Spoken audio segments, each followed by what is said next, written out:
The signs of any rebel are the words, the anger, the ego that we see in anything.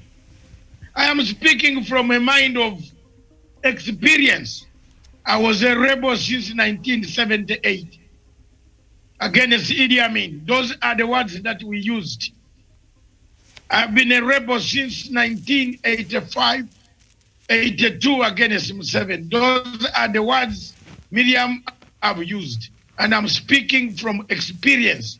Retreat, no surrender, no this, nothing. I'm not, no room for this. No, no, no. The negative energy that Mr. Dr. William Samoei Ruto, the Deputy President of Republic of Kenya, is using is very shallow, hollow, very difficult. It can only be tamed through reconciliation. It can be tamed through healing. It can be tamed through accountability. It can be tamed through accountability, truth-telling. It can be tamed through restitution by surrendering some of the things that he has taken away from people.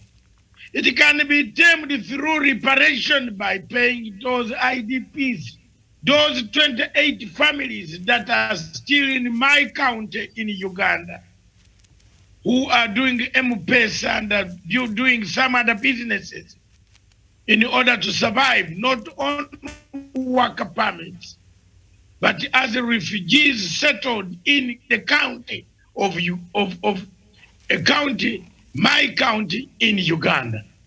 We have welcomed them. They are part of us. They have children. They have the children. We don't know. There are over now 200 people there. They need representation, Miriam. And that representation will always come from a healed country.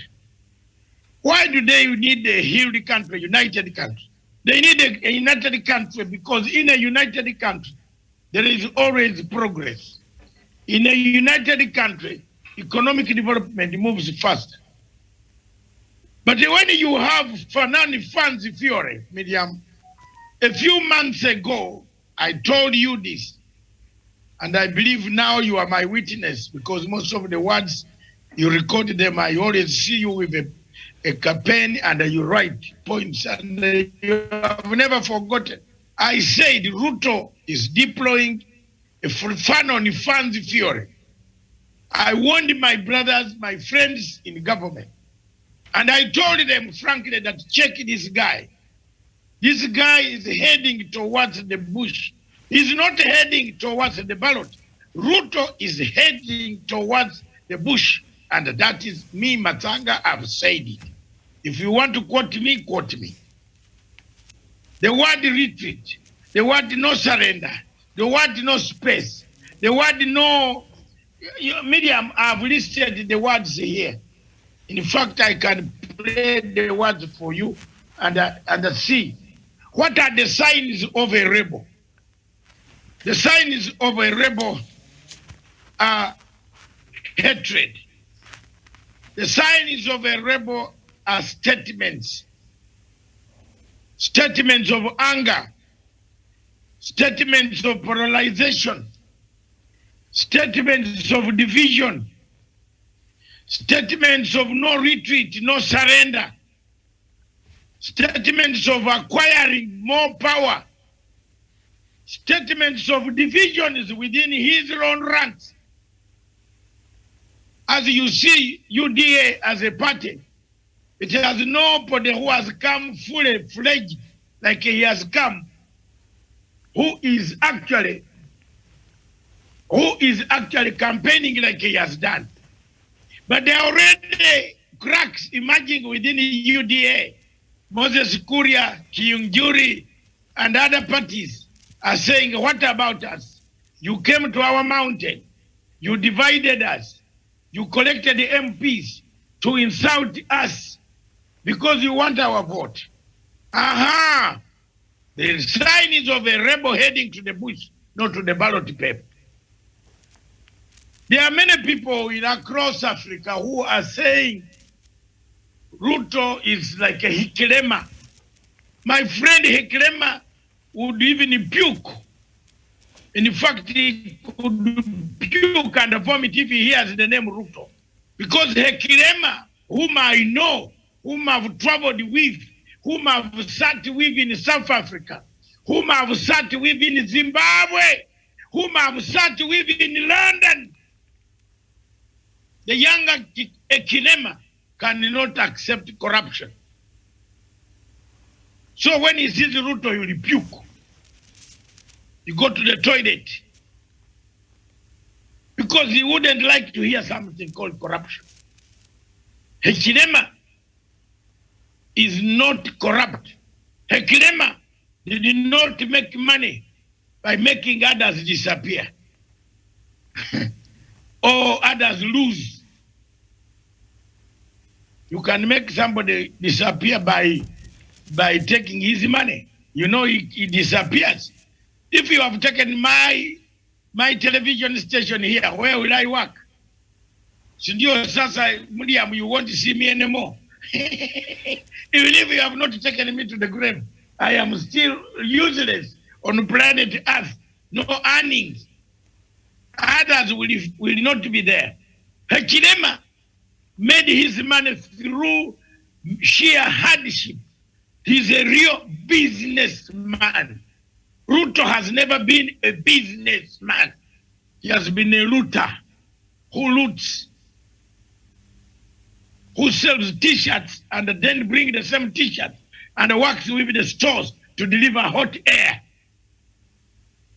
You call that a businessman?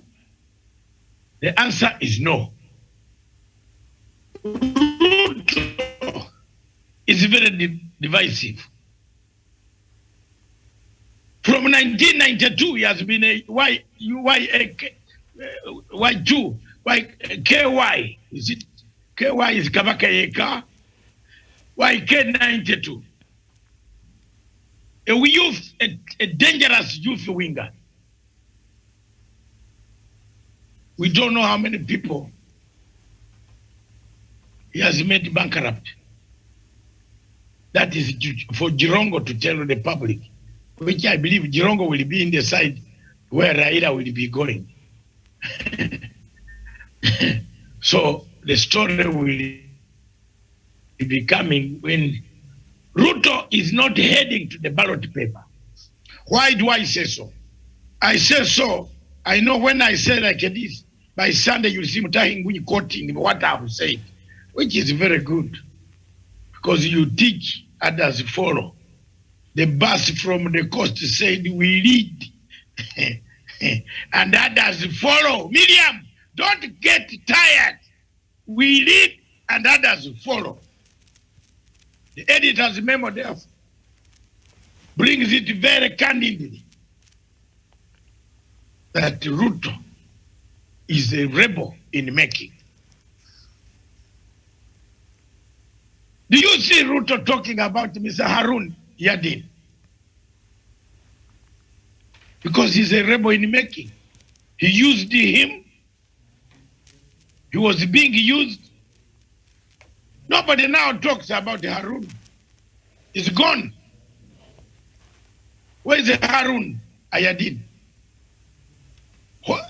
The lawyers who were going to Kahawa, where everybody running with Mercedes cars stolen again property like that Grand Mura who has stolen money a long time ago from the ocean. The second point that I bring on board, whose ticket was it? Whose ticket was it? If this ticket was Uhuru Kenyatta's ticket, if it was Ruto's ticket, his photograph would have appeared. Have you not seen that? If the vote, the ticket where he's sticking in the office, even if the Constitution gives him constitutional mandate to stay, But there is one word that overrides the Constitution. It overrides the Constitution in terms of political principle. What is the political principle? The political principle here is that if you have decayed morally, you disappear. You don't bring garbage to people every day. If you are going around counting trees on the streets of Nairobi, instead of counting money, you are counting streets, poles of electricity. 1, 2, 3, 4. Like that Judge Gafoni Mudhoni. Is it Mudhoni whom the JSC said he has a problem in capacity?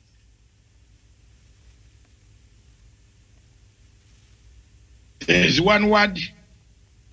If you are on the ticket, your picture does not appear on the ticket. It is not your ticket. Are we together, Miriam, here? Douglas? Welcome to the show, Douglas. The ticket belongs to Uhuru Muigai Kenyatta. Period. You can go and climb the mountain Everest and return to Nepal. And then Africa can take you down, then return alive. But the ticket belongs to Uhuru Muigai Kenyatta. The editor finds it very abnormal for a man whose photograph in any terms of governance, status of governance, that this man is not on the ballot. The man knows that the chances of running a race alone,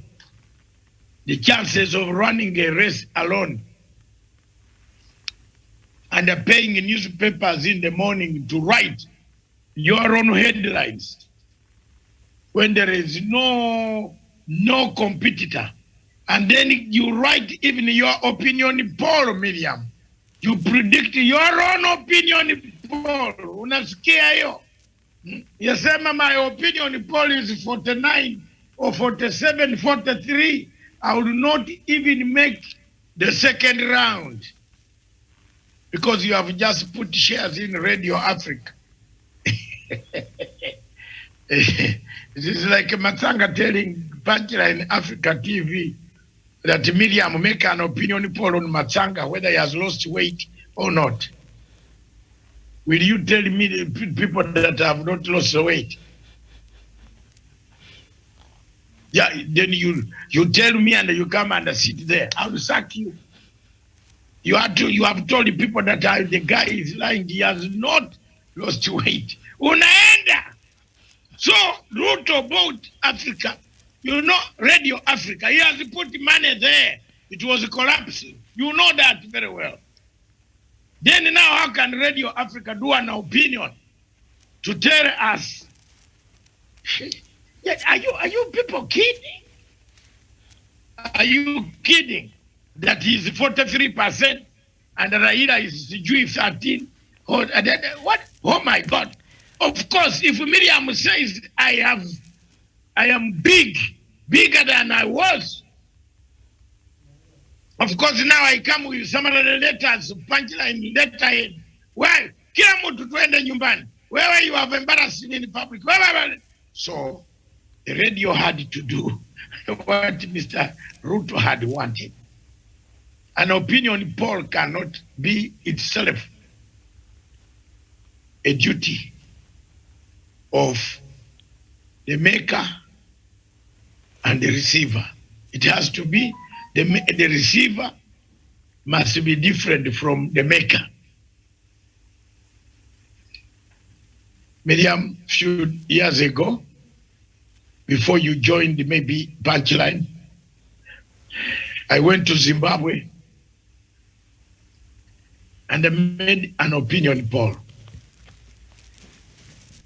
I predicted the poll of Zimbabwe 57%.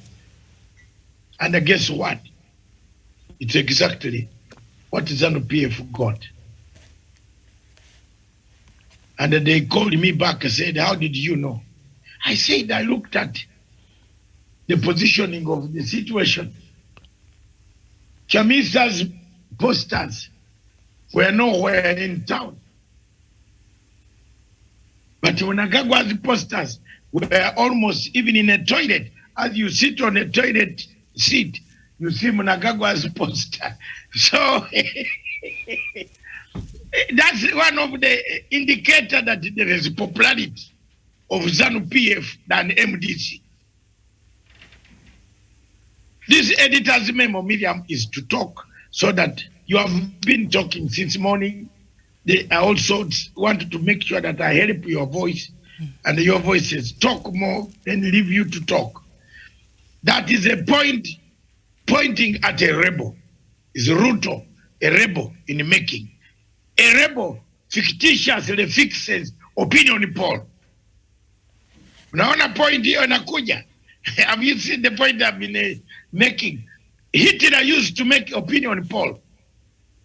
Tell people that I am the most popular man in Germany. People said, yeah. But later on, what did he turn? Whom did he use? He used the best intelligent people on planet Earth before heaven. You know them. You know them. Whenever they step, they make earthquake. They went to the AU fell apart. Isn't it criminal? That's what we were discussing last night. The Jews. The Jews, now they have made Algeria and Morocco fall apart. Another war is looming. They came to African Union, 36 countries. They say, well, no way. Who told you to bring them in without consultation? But he turned on them and killed them. So be careful. A rebel in making. Another point that the editor's memo has discovered, which is linked to the editor's memo, which is linked to the a rebel in making, is there. And finally, Miriam asked me, what does this all mean? Because I want you to ask me later, what does this mean, old doctor? I'll tell you. But let me tell you, there is a sense of fear. A rebel leader is fearful. I've been there and I know. You step somewhere in Harare, you think Museveni is just in the next building. You step somewhere in Nairobi, you think like, oh, you don't know who is coming to knock on your door. You step somewhere. The only place that a rebel leader like me, I was safe, was London. But even in London, before you enter the train, you look back whether they have sent somebody. That is where Ruto is now. Because he's not looking for the... Believe me or not, you know we are casually talking about this thing. But Miriam, it is going to happen.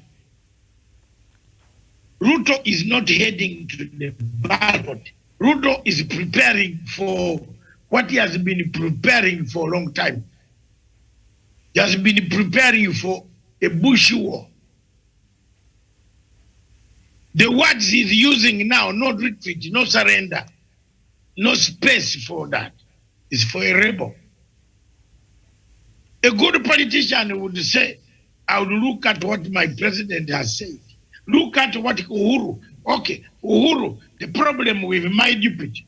What is it? He wants to make the cake, bake the cake, put it in the oven, steal maize from Uganda, load the stores in Bungoma and everywhere. Even green maize for the first time was brought, which pigs cannot eat. You remember that? Pigs could not eat the maize that was rotten in Kisumu. But they brought it, they got the money. They have been doing that in 2013. They have been doing it.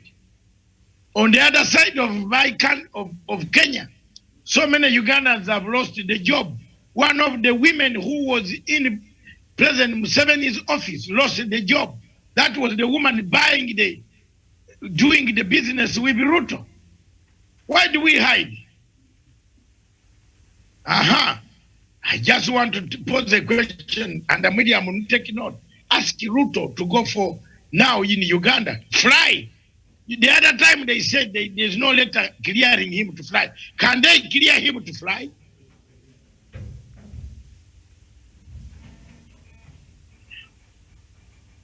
Fly and go and collect more. Go and explain to Museveni how you brought a thief, a money launderer into his country. And then his country has got a bad name of money laundering, yet it is trying to clean itself by allowing 2,000 refugees from Afghanistan in order to remove itself from the sanction list, Podium. As if that is not enough, international money monitoring systems are pointing at our country as a country that has got money laundering systems cleaning money in our country, which is wrong.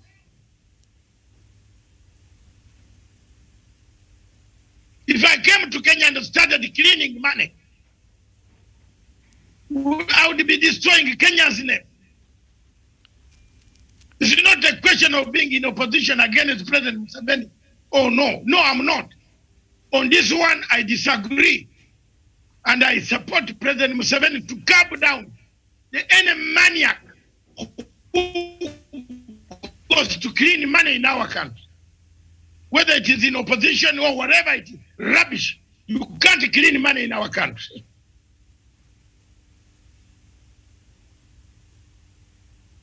Why do you clean money in our country? Why don't you fly these people to your Sungoi home?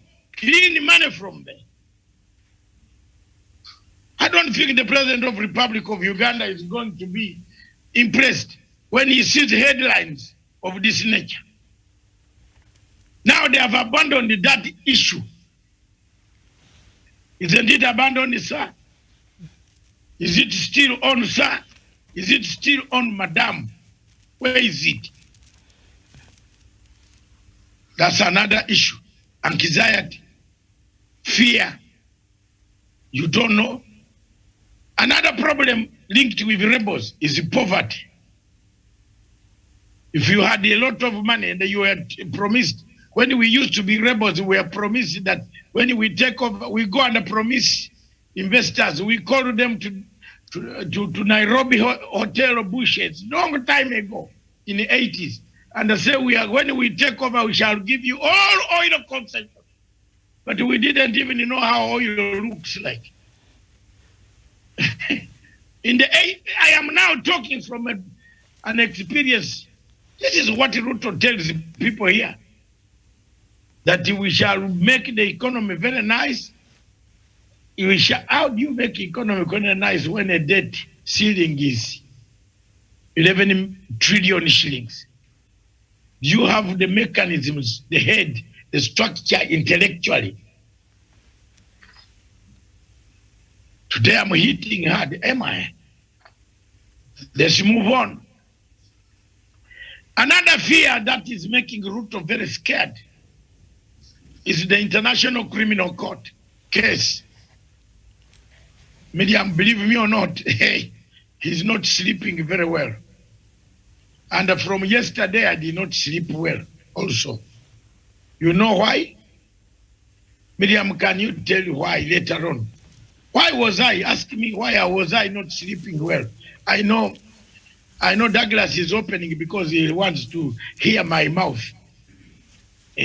Whether I'm going to be this side or that side. The truth is that I hate International Criminal Court. I hate the International Criminal Court.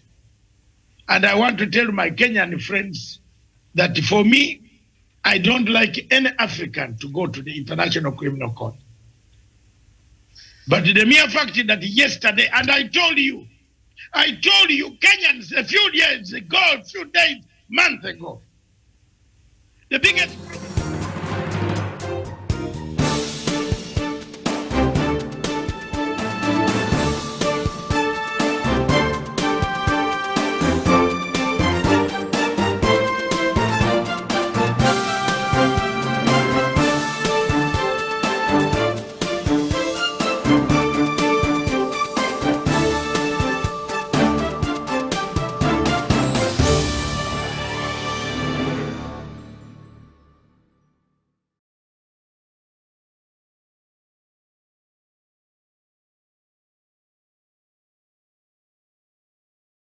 get to look at the truth behind some of the stories over the week, in the week that was. My name is Miriam Ogutu, and it is a pleasure to have you on board. And today with me in studio is Dr.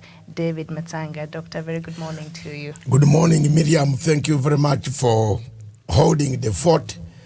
And today I am in the studio. You can ask any questions that you want to ask. I'm Dr. David Matsanga. Thank you very much. All right. And also on the other side, we are joined by Daniel Wesonga. Daniel, a very good morning to you. Yes, a very good morning to you, Miriam Ogutu. Good morning to Dr. Matsanga David. Good morning to my other co-panelist, Gladwell Kirago, our viewers here in Nairobi, Kenya, East Africa, and the rest of the globe.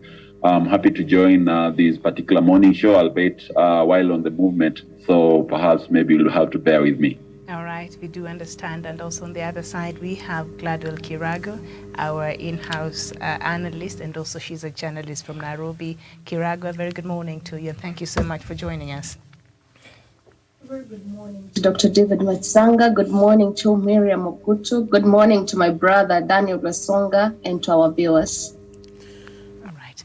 So, Doc, before I bring the ball back to you, let me just go through the headlines so that I'm done with my first responsibility of the show this morning. And we start with the Star newspaper. The main headline: Ruto still ahead, Raila closes gap. That is according to a survey. April TIFA poll increases Ruto leading with 39% support compared to 32% for Raila. The story is on page 4 and 5. 20 big names gunning for Raila's running mate post. That is on page 6. And I have no links with Ruto, says Wiper Chief Kalonzo. And then Migori plumber kidnapped and 1 million Kenya shillings ransom demanded. The story is on page 3. We turn our attention to the Daily Nation and economic boom, but who gained from the growth? For many Kenyans, putting food on the table is a daunting task as the cost of living has shot through the roof. But government data indicates that the economy last year grew by largest margins since the Kibaki years, raising questions about the sharing of the national cake. You'll find that on page 4, 5, 6, 8, and 9 on the Daily Nation. It is Kenneth or Sabina Uhuru's offer to Raila. That is on page 12. Sankok's son death Prof turns to guns. That is on page 2. And then we go to the Standard newspaper. Workers' worst year as economy recovers. Workers have endured one of the harshest conditions in 2021 amid stagnating wages and rising cost of goods and services, even as the economy rebounded from negative growth to hit 7.5%. The story is on page 3, 4, 5, 6, 7, 8, 9, and 10 on the Standard newspaper. It's a blank check for politicians in campaigns. Politicians with deep pockets get an upper hand in inactivities to war voters after High Court dismisses petition seeking to cap campaign funding. That is on page 21. Kalonzo seeks talks with Uhuru and Raila. That is on page 22. So that is what we have on the leading newspapers this morning, and Doc will bring us the other headlines from across the continent and beyond. Thank you very much, Miriam. Good morning, viewers across the continent of Africa and in Europe, wherever you are. Good morning, good evening, good afternoon. Those in South America still sleeping, we have woken up in Africa. That's why Africa is the continent of the future. Thank you very much. Across the continent of Africa, we have quite a number of news that we have. One, the Guardian of Nigeria says Igbo leaders demand Southeast presidency and the release of Nnamdi Kanu. This is an issue that is not going away. That is one. And we know very well Nnamdi Kanu was abducted from Kenya, supposedly at night, without the knowledge of the government of Republic of Kenya. And the aircraft took him to Nigeria to stand trial on fictitious charges. Some have been dropped. And he's still around in jail, languishing, no charges, more trumped up charges, simply for asking for one simple thing. He needed a referendum. The younger man still rots in jail. The Punch, which is our sister paper in the West, we have a lot in common with the editors are my friends. And the Punch says, 2023 consensus plan unsettles APC. Protesters warn against imposition. This is a serious, is happening everywhere. Politics as it shapes. Zimbabwe is also another country, Miriam, where 2023 is rocking the government. A lot of toxic talk, as we shall be seeing from next week. I don't know why the president does not hold dialogue quickly and sort out the mess the way Kenyatta did here. He's my friend, and I've told him time and time again that if you don't move towards a redemption strategy, oh dear Jesus Christ, the truth will set me out. Thank you. Another newspaper from Nigeria, The Nation. The Nation says ACF leaders South should stop issuing threats over zoning. These are leaders now from North, and they are saying enough is enough, don't zone us. You know, Nigeria has a problem. It was a country that was brought together without consultation. We in Uganda, we have solved that problem. We are brought together, but we have never had people wanting to quit. Some states in Africa, their own cliffhanger politics. Believe me or not, if we don't check that, don't blame me. Remember me and thank me later that Matsanga said it. The politics of cliffhanger is hanging around the countries that were done in 1884 by Bismarck in Berlin. So we have a problem there, Miriam. Thank you. That is Nigerian newspaper called The Nation. You know, Aga Khan has spread his wings across the continent of Africa. But I wish Aga Khan started by building roads so that the newspaper can be read wide. But Aga Khan went for commercialism. Have you not seen that most of his institutions are commercial? Aga Khan Hospital, commercial. Is there an Aga Khan hospital which is not commercial in the world? Show me one. Show me one. Mother Teresa in India will come back and tell us why she helped people without taxing them. But in helping, I think Aga Khan has a point, Miriam. And most of the people that we help, when you are helping a relative, spare some space. Because there is a state of acrimony that could come to haunt all of you. Ask me again after the show, I will tell you. Thank you very much. This is Punchline Africa TV this morning with a new bright day. And we are going to be presenting. I think I better be coming to the studio so that it is enjoyable. And the people can insult us, can tell us. But we are here wearing Kenyatta's shirts. Yes. And who else? We have not gone to import a design from Turkey. Our friends in Uda have brought a design from Turkey, from Harun Eyadin. You know that the show we are bringing is unfiltered. So tunawagonga kidogo leo, lakini tutawa balance. Don't worry, we shall balance.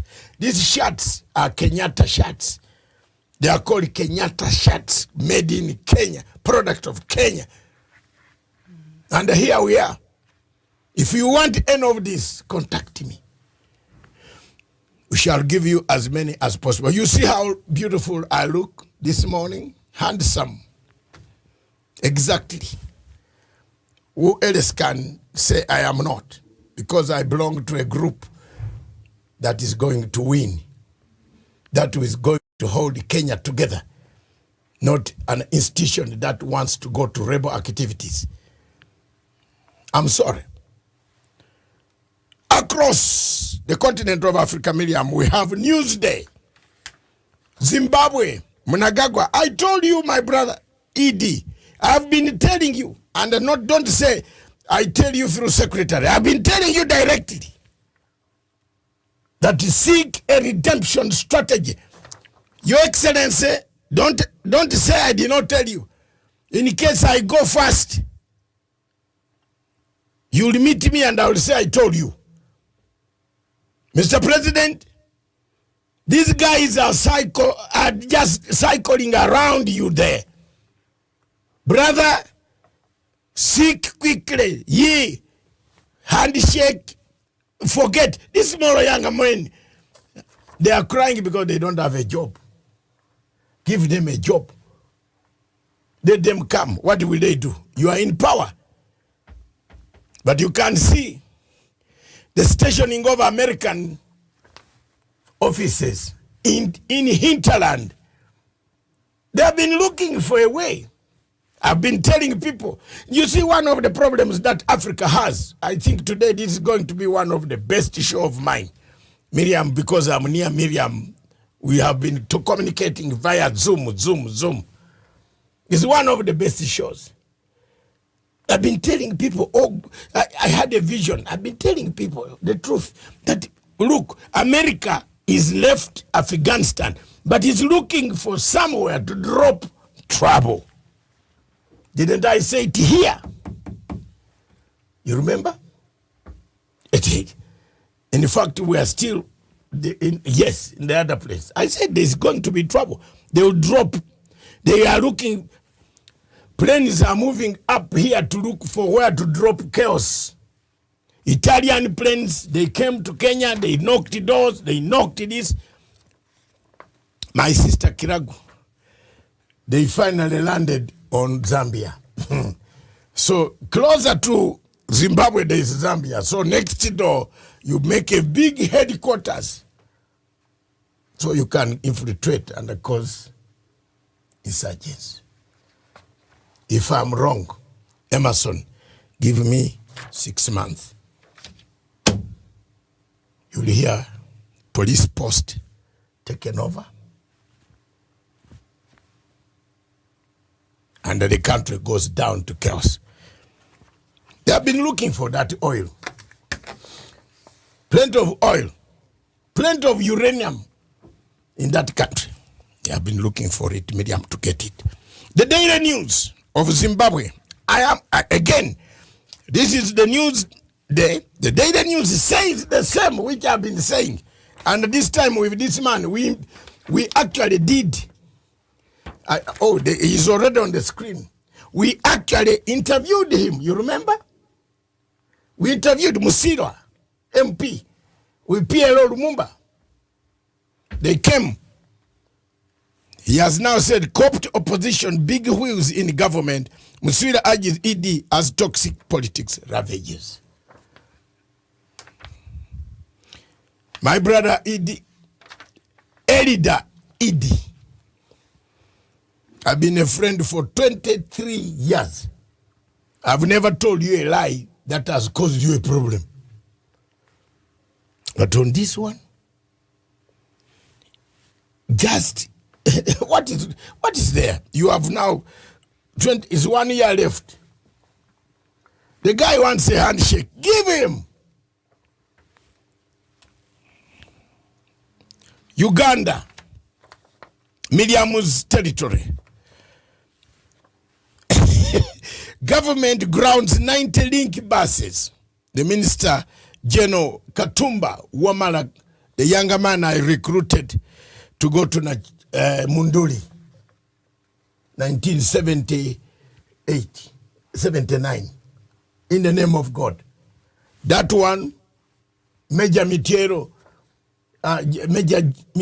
is now Major General Mitiero, General Katumba, Salim Saleh. These ones, we recruited them under UNLF. I was in UNLF Political and Diplomatic Commission. We were responsible for running the country. We recruited them. Some people here think when they see me, they call me this, that. No, please. I've seen a lot. Yes. And Muma, my OB, Muma, I don't know whether he's now a Lieutenant Colonel or Brigadier Muma. We recruited them. an exercise. We went around the country in ULF Land Rovers, UNLF, Uganda National Liberation Front, Matsanga. Look at the pictures. Go and screen the picture of Lule. Swearing in ceremony, man with big hair. What was that guy now? The guy, the hair is gone. Lakini watu hapa wanasema papa. You think, if you don't know, say you don't know, Miriam. We tell you. Where was Ruto? He wasn't even born. Oh, no. He was a small priest practicing how to steal chicken. Yes. Let me not spoil my day with that name. You see, when that name comes, it spoils. Medium. The day the nation says government grounds 90 link buses. But then, again, another bad picture. Students arrested over protest. Chained in chains. My God, Miriam, your country, that is it. Not me, I don't talk about it. If I talk, I only talk things to those who are my friends, like General Katumba Wamala. It's my friend. Yes, I can talk about General Katumba Wamala. I can talk about General Kaihura. These are friends. These are younger men who have been, I can talk. But there are certain people I don't talk about in my country. Fate of 11 police bosses lies in Museveni's hands. I wish President Uhuru Kenyatta had a few powers like the ones in Uganda. If you are a very bad man, you are corrupted, you are sacked. The president announces on radio, you leave. That's your territory again. And the best performing midwives named. Yeah, this is very good story from Uganda. New vision of Uganda. That's your department. And those listening across the continent of Africa, thank you very much. This is Punchline Africa New Model. Together, myself and Miriam Ogutu plus Gladwell Kiruga or Kiragu and the man himself, Daniel Wesonga. Thank you. Hey, Tanzania avocado. The Guardian. You see, we used to look at avocado. If my mom could bring avocado to eat for lunch, I would tell Mom, are you trying to kill me or something? We did not know that avocado is avocado. Avocado. But Uganda said avocado. Avocado. Cargo berthed in Mumbai. Allah. It has arrived in Mumbai. Indians eat it.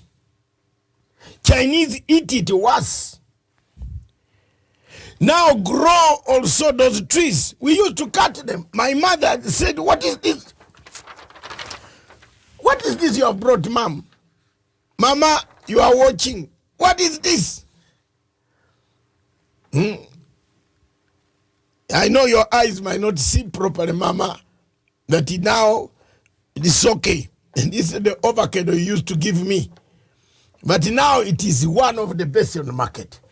Can Kenya also stop all the time making You know, Miriam, speaking the truth, we Kenyans have become every food.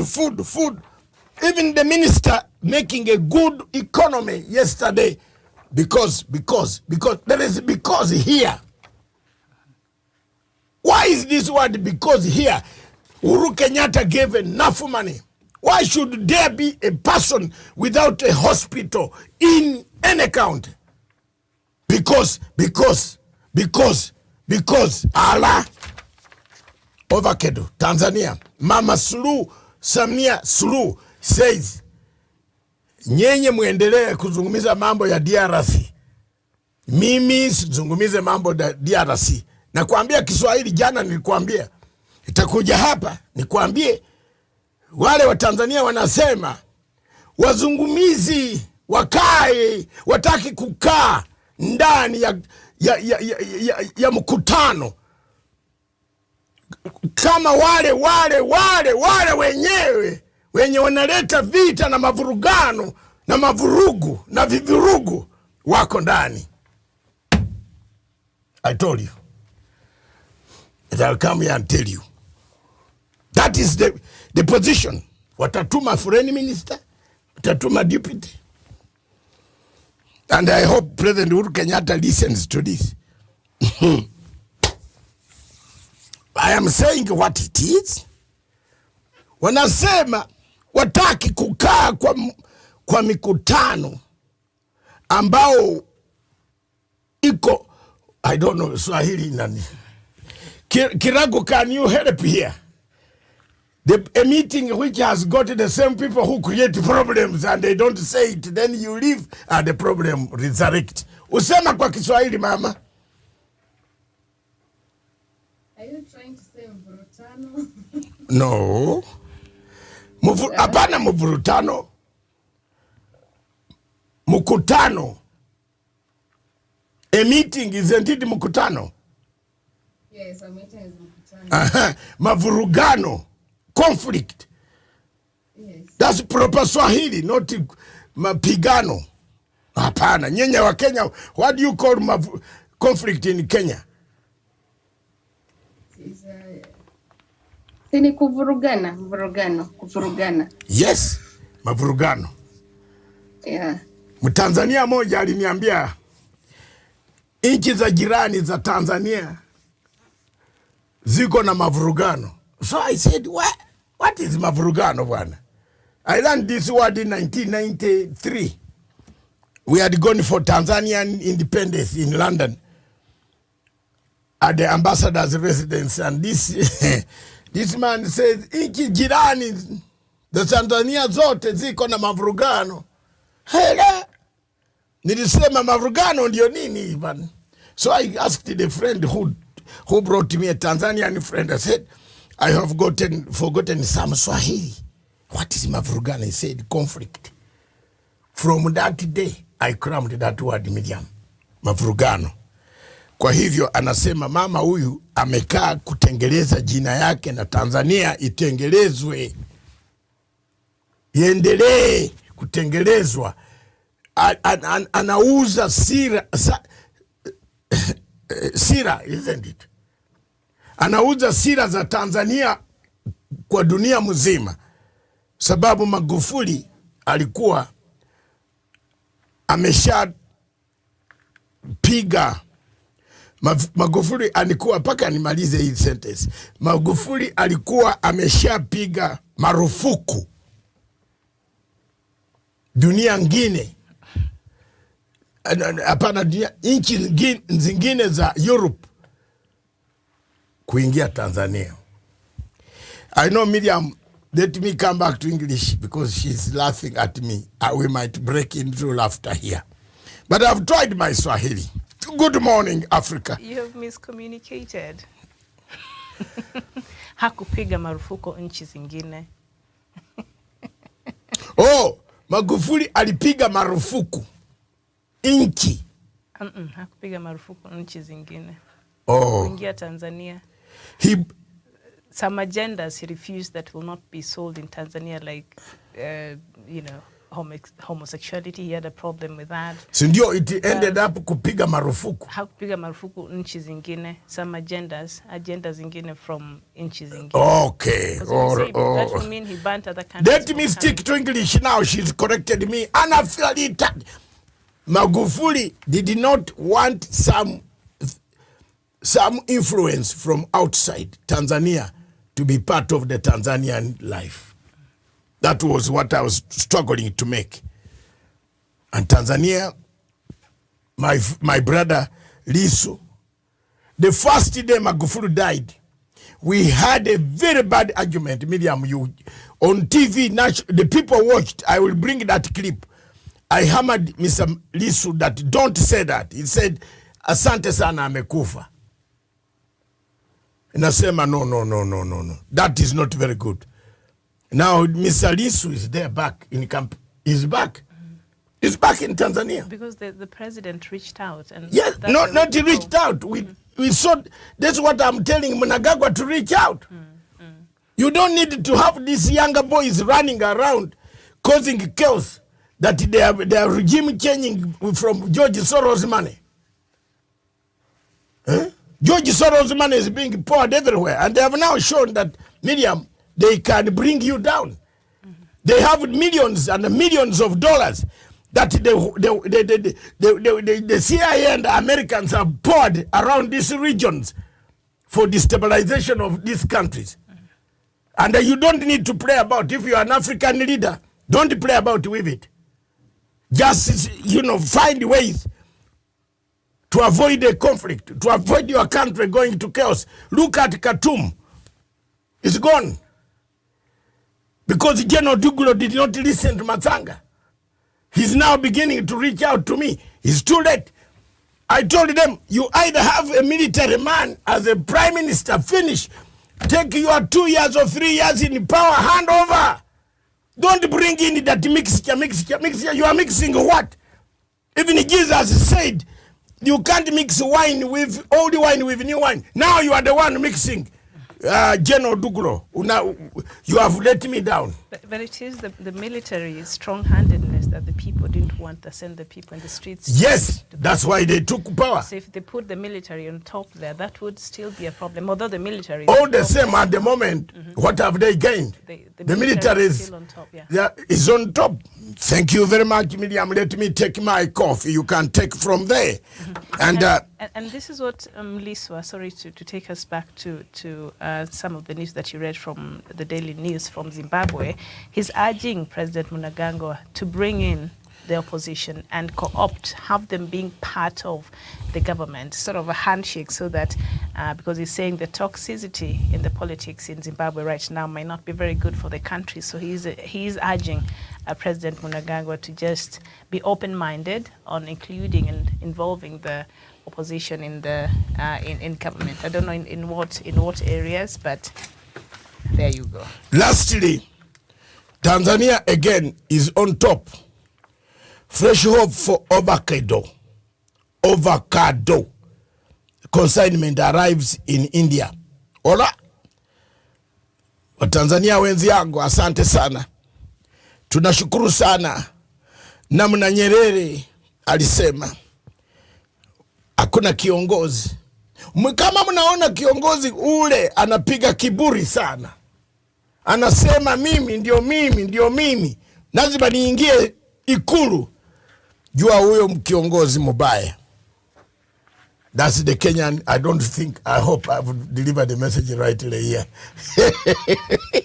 I'm being checked by Swahili reader here. Thank you very much. The last paper we have is the bank warns of recession in Britain. The Daily Telegraph of Her Majesty, the government of United Kingdom. People call it Britain. It's a United Kingdom made of the following: Scotland, Ireland, Irish, which is Belfast, not Ireland, Berlin, Dublin. Okay? Scotland, Ireland, Northern Ireland. The other one is Ireland, but this is Northern Ireland, Belfast. Then we have another one, Wales. The Wales, the Welsh. And Britain. And then the mainland. That's why it is called a United Kingdom of United States, of United Kingdom of Her Majesty, the government. Yes, there is no Mr. Johnson government.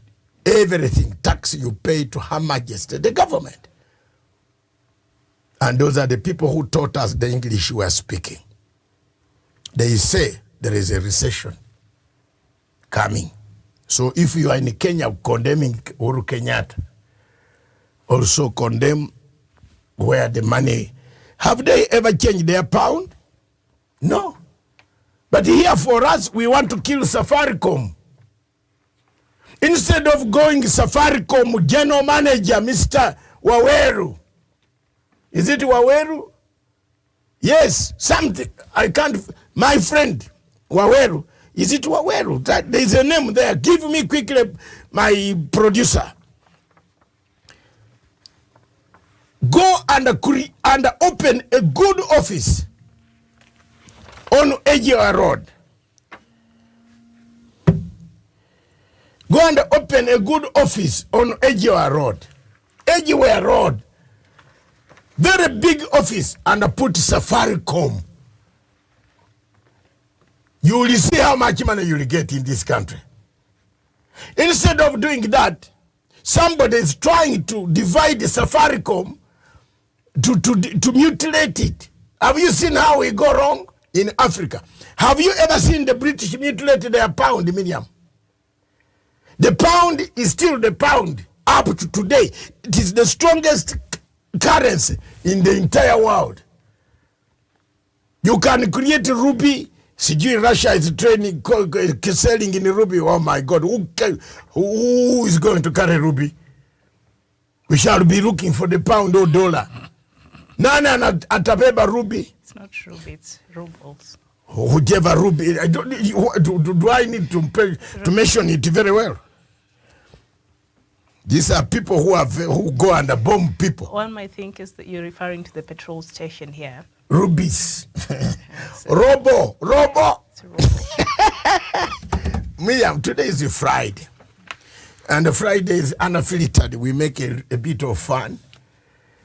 Robo, the Chinese Wu Yan. Is it Chinese Yan? Yes. Yeah, there's currency there. They are trading in those. They have their credit card. But you won't manage the pound.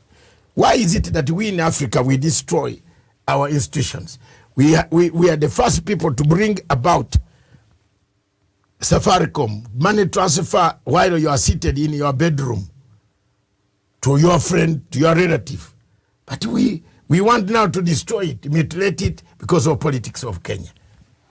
That's where the things have gone wrong. Thank you very much. And this is Dr. Matsanga coming in, staying in, enjoying the show together with Miriam Ogutu in the general headquarters in Nairobi.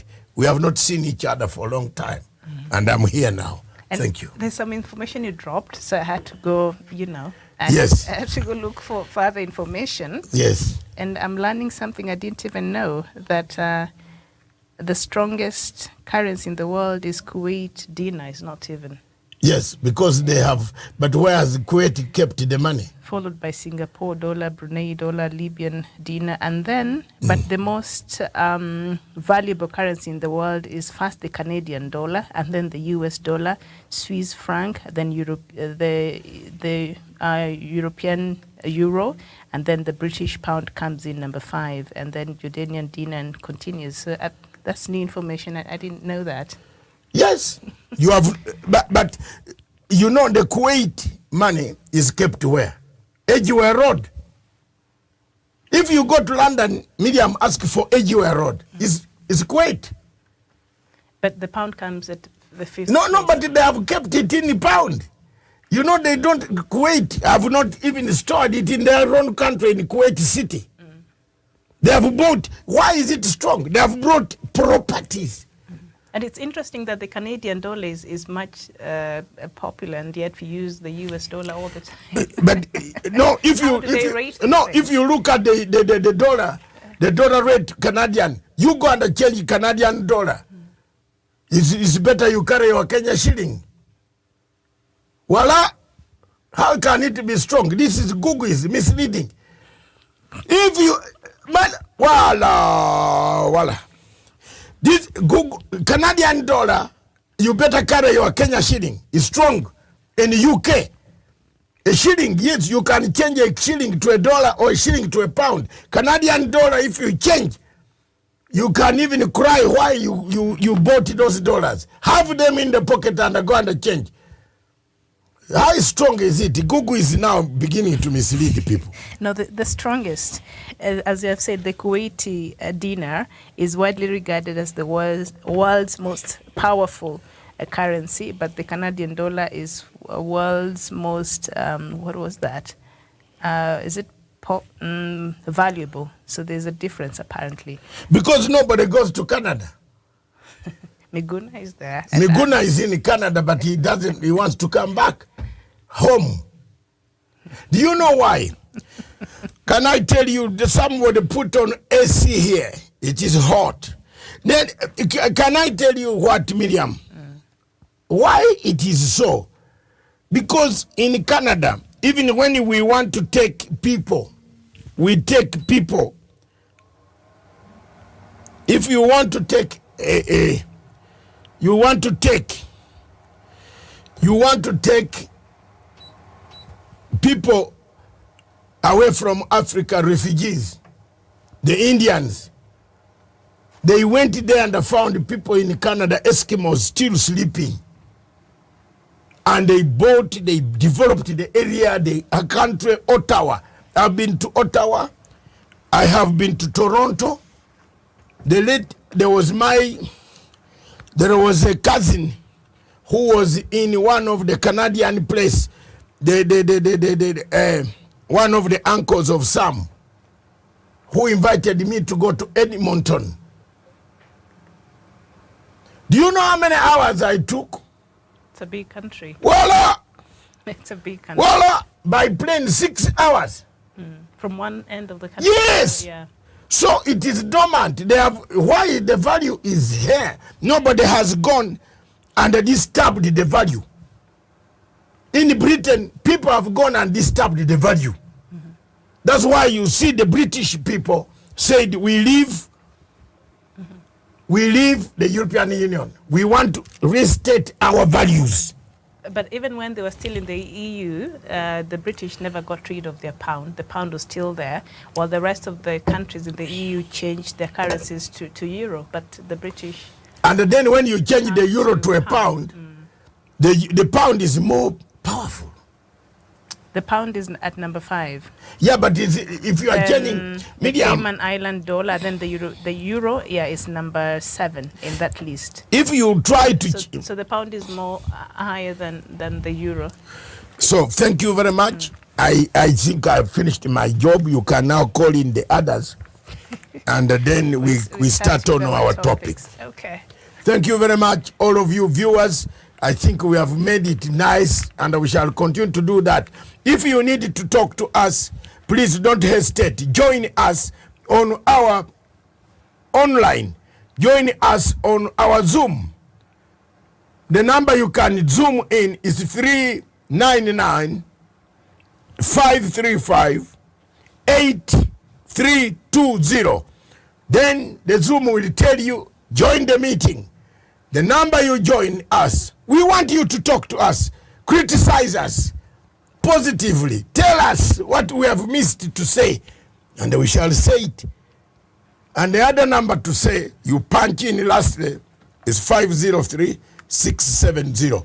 Put it on the screen for people. God bless you.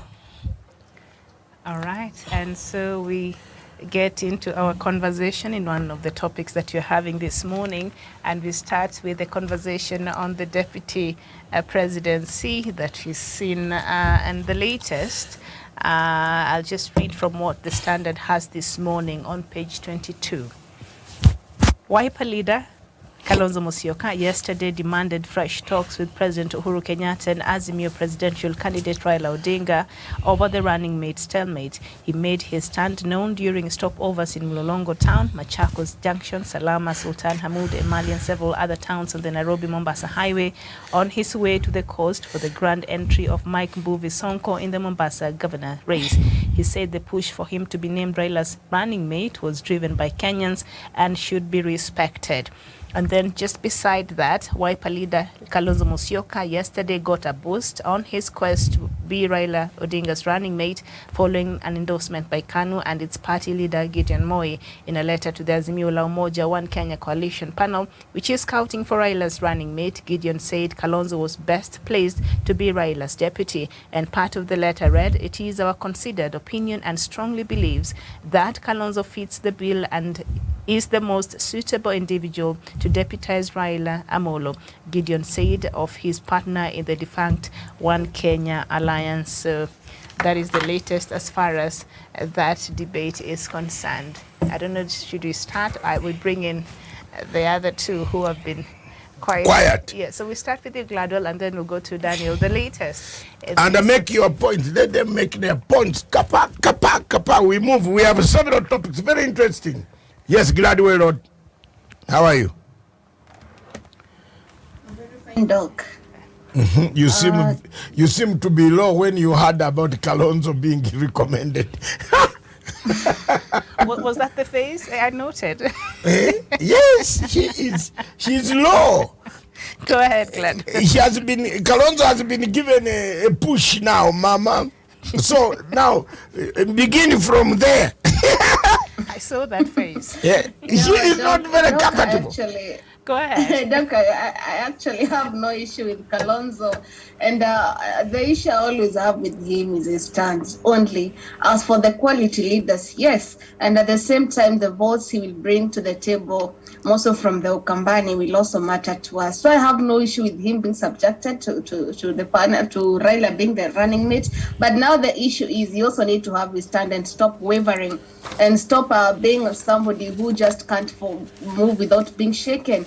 The term watermelon, I think now it's high time we do away with that. He needs to prove that the word watermelon now has to vanish. Yeah. So I have no issue with Kalonzo. Yes, thank you very much. Daniel, let's hear. You are very good. You have no issues with Kalonzo. What do you say about Martha Karua Kirago?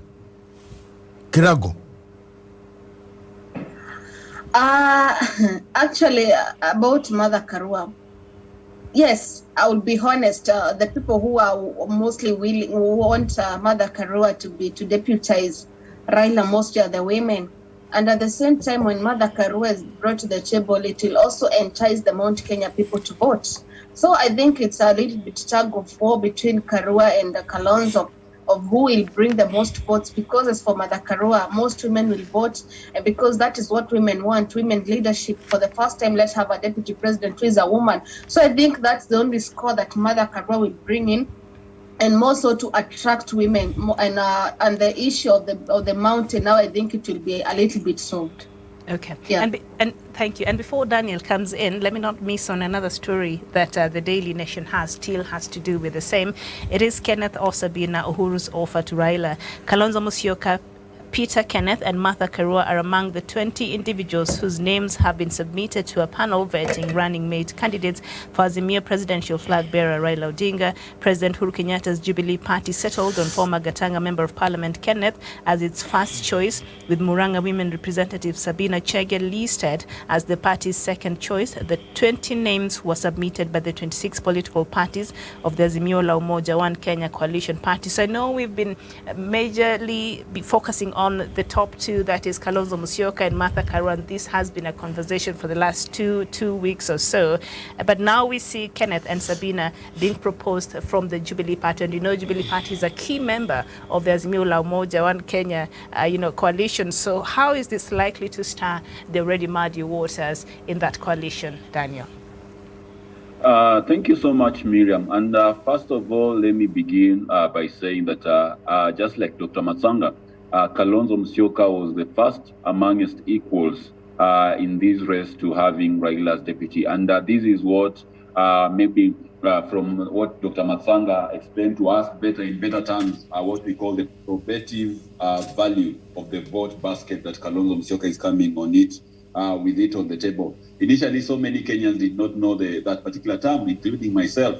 And now I can say I know how to explain how Kalonzo is going actually to bring maybe victory to the Azimio team. And this is through the probative value of the vote basket in Kambani that he's going to come with to Azimio la Umoja. And I believe, Miriam, Kalonzo Musyoka might have made mistakes. I believe whatever he's talking about right now is what he should have started with in the negotiation, silently going to President Uhuru Kenyatta and the ODM leader Raila Odinga and telling them, as a leader, as a former running mate to Raila Odinga, this is what I feel should be done. But washing the dirty linen in public through proxies like Senator Wambua, like MP Mbui, and many more who came out to talk and maybe draw a perception as if maybe Azimio was in rocky grounds. I think that was something that had a very negative impact on his candidature. And you know, President Uhuru Kenyatta is a gentleman, and Raila Odinga also would have listened to him, owing to the fact that they have worked together. But to me, I think his greatest undoing was to use individuals who are talking in the same voice as UDA. And you saw the other day, even Kanu also, regardless of the fact that they submitted his name as their favorite candidate for the running mate, they also had their question marks on how UDA and Kalonzo Musyoka's allies were speaking on one voice. What was the interest of William Ruto in having as Neo select Kalonzo Musyoka? Why was he rooting for him? And we say sometimes in politics, the ends justifies the means. And if UDA was voting for Kalonzo Musyoka, then this is not by design. This is not by coincidence, rather, but it is by design. And therefore, I think there he might have lost some few points in regards to this particular discussion. But nonetheless, Miriam, I still believe that when you apply Dr. Masanga's theory of probative value of votes that Azimio can get from Mukambani, then Kalonzo Musyoka will always emerge on top of all the other people who have been submitted by other parties. Jubilee might have Peter Kenneth or Sabina Chege, but whatever I know, not Kenya having Martha Karua, but whatever I know, if anything is to go by in terms of numbers, then Kalonzo Musyoka will always emerge the top. But nonetheless, let him do that with decorum. And whatever he's talking about now, having a silent private meeting with the two leaders of Azimio, Raila Odinga and His Excellency President Uhuru Kenyatta, that would have been the first thing he will have done, not unleashing rabid dogs in terms of the likes of Senator Wambua, people who have been working silently with William Ruto to try and pull Azimio's leadership leg and try to portray a negative image to the coalition. I think those were the moments when the coalition was being a bit seen to be shaky, and that has an implication. So I think, Miriam, that is what I understand by that. Okay, thank you so much, Wesonga. And of course, the name of the person, of the winner to the presidential candidate, will be presented by May 10th. Doc, this is a conversation that we've had, and now we've seen Peter Kenneth and now Sabina, who some people will argue that, you know, for Peter Kenneth and Sabina Chege, these are people who have been on Raila's bandwagon since day one, even when it was unpopular to sell Raila in Mount Kenya. So maybe they do deserve to be, to be considered for that position. Me? Yes. Huh. You know, this is becoming tricky. But let me weigh in.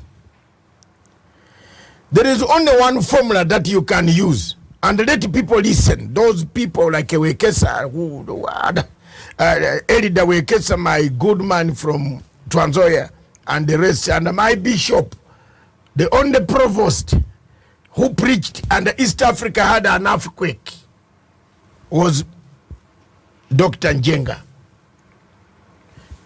The man who made me like the Anglican Church during the bad days of Moi is Bishop Njenga. He was the provost of All Saints Church in 1980, in 80s, 85, 86, when we had just been overthrown. We came to Kenya. I want to tell you that I was very impressed by the provost, and I thought he was going to be the chairman of this committee. But Wekesa is my good friend, and the others there, I don't know much about them. I know about Wambua when he was an editor in this Daily Nation, and then switched to when he used to write articles of against me on ICC. So I know how bad he is. He has a very bad heart. Wambua, when he never wanted me to be part and parcel of fighting against ICC in Kenya, he was used to write very bad, damning articles. In fact, one of the articles made me to be arrested by Ocampo. It was Wambua, Senate. I've forgiven you, sir, because I achieved what I wanted. The people came back. The people you did not like are here today, and you are going to one of them at night to pick money. You are calling Murukomen and others. How are things there, comrade? You know, don't think your phone is very clever. It is your phone is controlled also. So I've forgiven you. You'll find your fate somewhere. So, Miriam, coming to this, it is I have told people one thing. The only way to look at a running mate, and listen to me, those who have not studied political science, listen to me, and today take it from me or leave it, and we separate ways. Kila mtu aende kwake. Tena hii kifo, hii hapana kifo, hii hapana kifo. This is not death. Ruto has not killed us yet. Tutakuwa pale ngine tusikilize, tusikie results. Use the thing called political probative value. What is the political probative value of Musyoka, Martha Karua? The other one is Peter Kenneth, Sabina, Ngiru. Who is the other one? Karua. Martha Karua I've mentioned. Peter Munya. Peter Munya. No, Peter Munya cannot stand because he did not resign. Stephen Tarus. No. Forget about that. There are 20. We have to keep counting now. Yeah, those what are the probative value of the rest that we are counting amongst this group? Political probative value. If you don't use that, you have a problem. And that problem will sink one organization party here. I want to announce that Ruto has no formula. And I want to tell you, don't be cheated that Ruto has a formula for choosing a candidate. Ruto is playing a hide and seek game. The rat and the cat.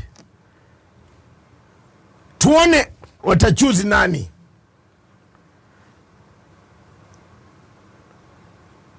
Tuone.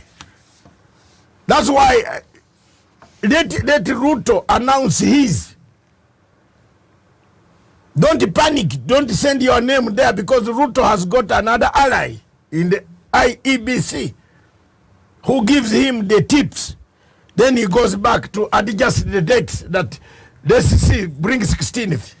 We have already broken the law. Miriam, we are working in an illegality. Did you know that? Have you gone to check your name? Do you have time? If your name is not there, where will you go? Have you found out that? Where will you go? Registration has been stopped. How do you register? We are working in an illegality. Kenyans, let's be told the truth. Let Kenyans be told the truth that Kurigira told you, don't work in an illegality again of Kivitu. But this IEBC is putting us in illegality. Someone will go to the Supreme Court and this whole 50 billion Kenya shillings will go to the drain. That's it. For me, if the formula of political probative value, who brings more votes, what are the problems? Do you want me to speak the truth, Miriam, Daniel? Do you want me to say the truth? Kiragu, you want me to say the truth? Yes.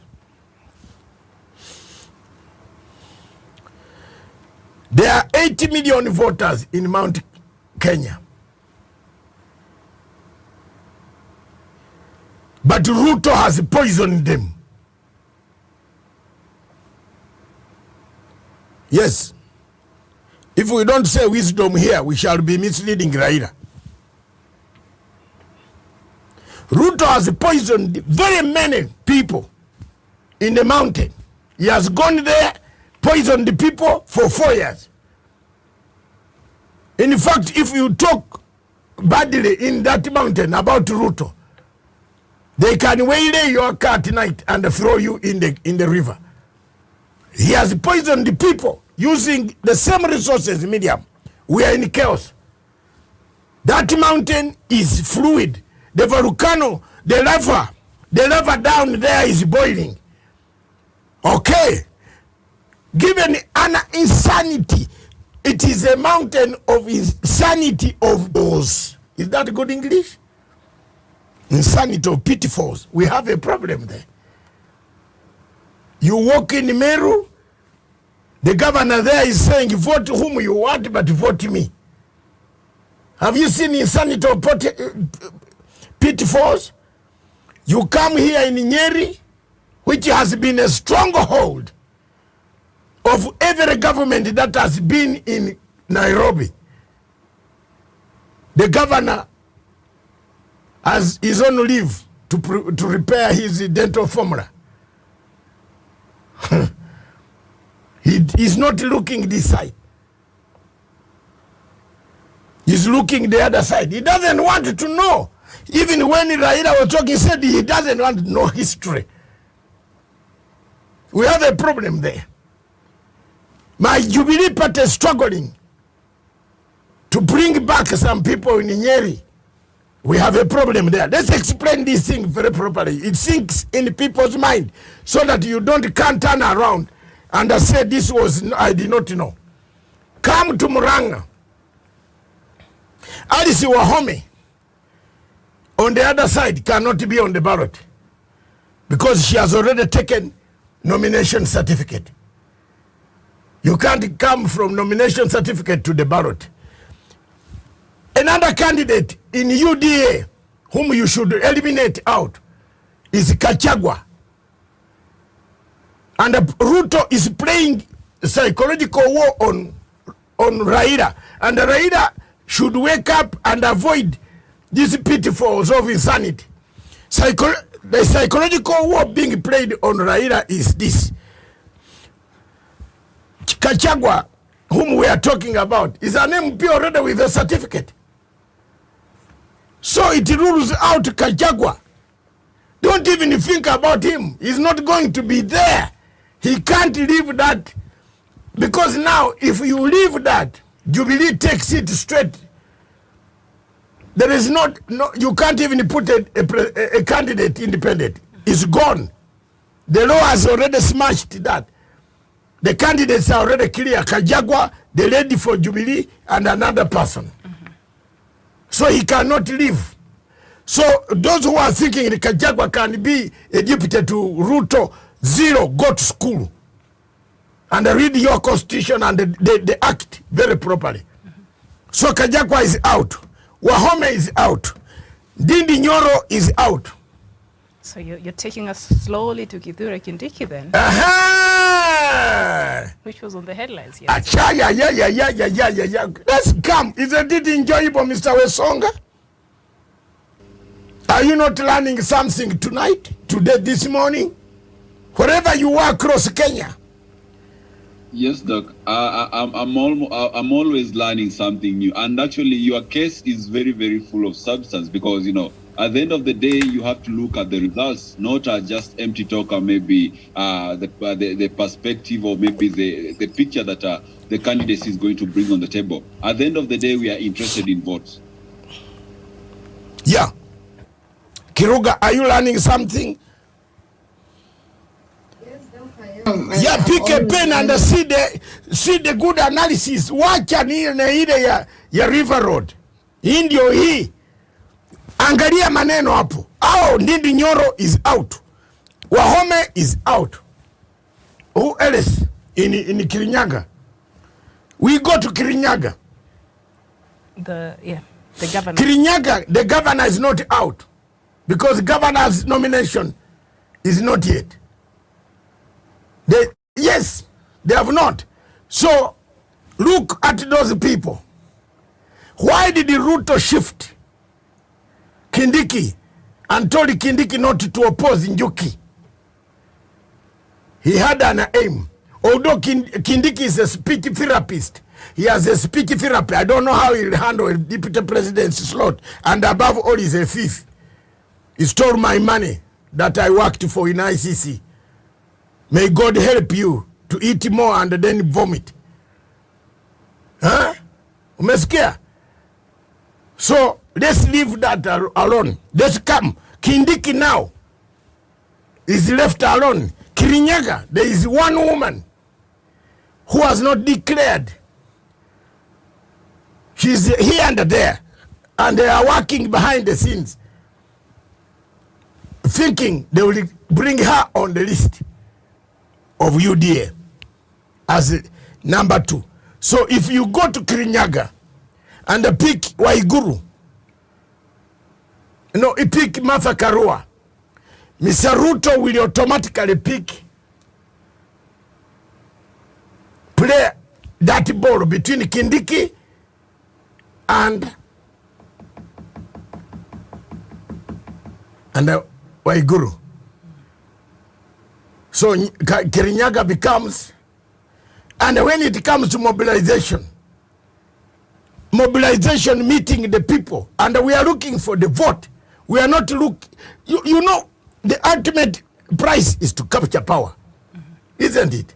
It's not, please, we are not in a beauty contest here that the girl who comes next is very good. But outside of just capturing power, they have to ensure, and I think that is also the same thing as Azimio is struggling with, somebody who will work very well and complement the presidential candidate. And for Kindiki, those who vouch for him say he's cool, collected, and soft-spoken, will complement Dr. Ruto's forceful character, and that can be a pacifying figure in government. So they're saying they cannot bring somebody with the same characteristics like Ruto. So they have to bring somebody who is a bit cool and maybe level-headed.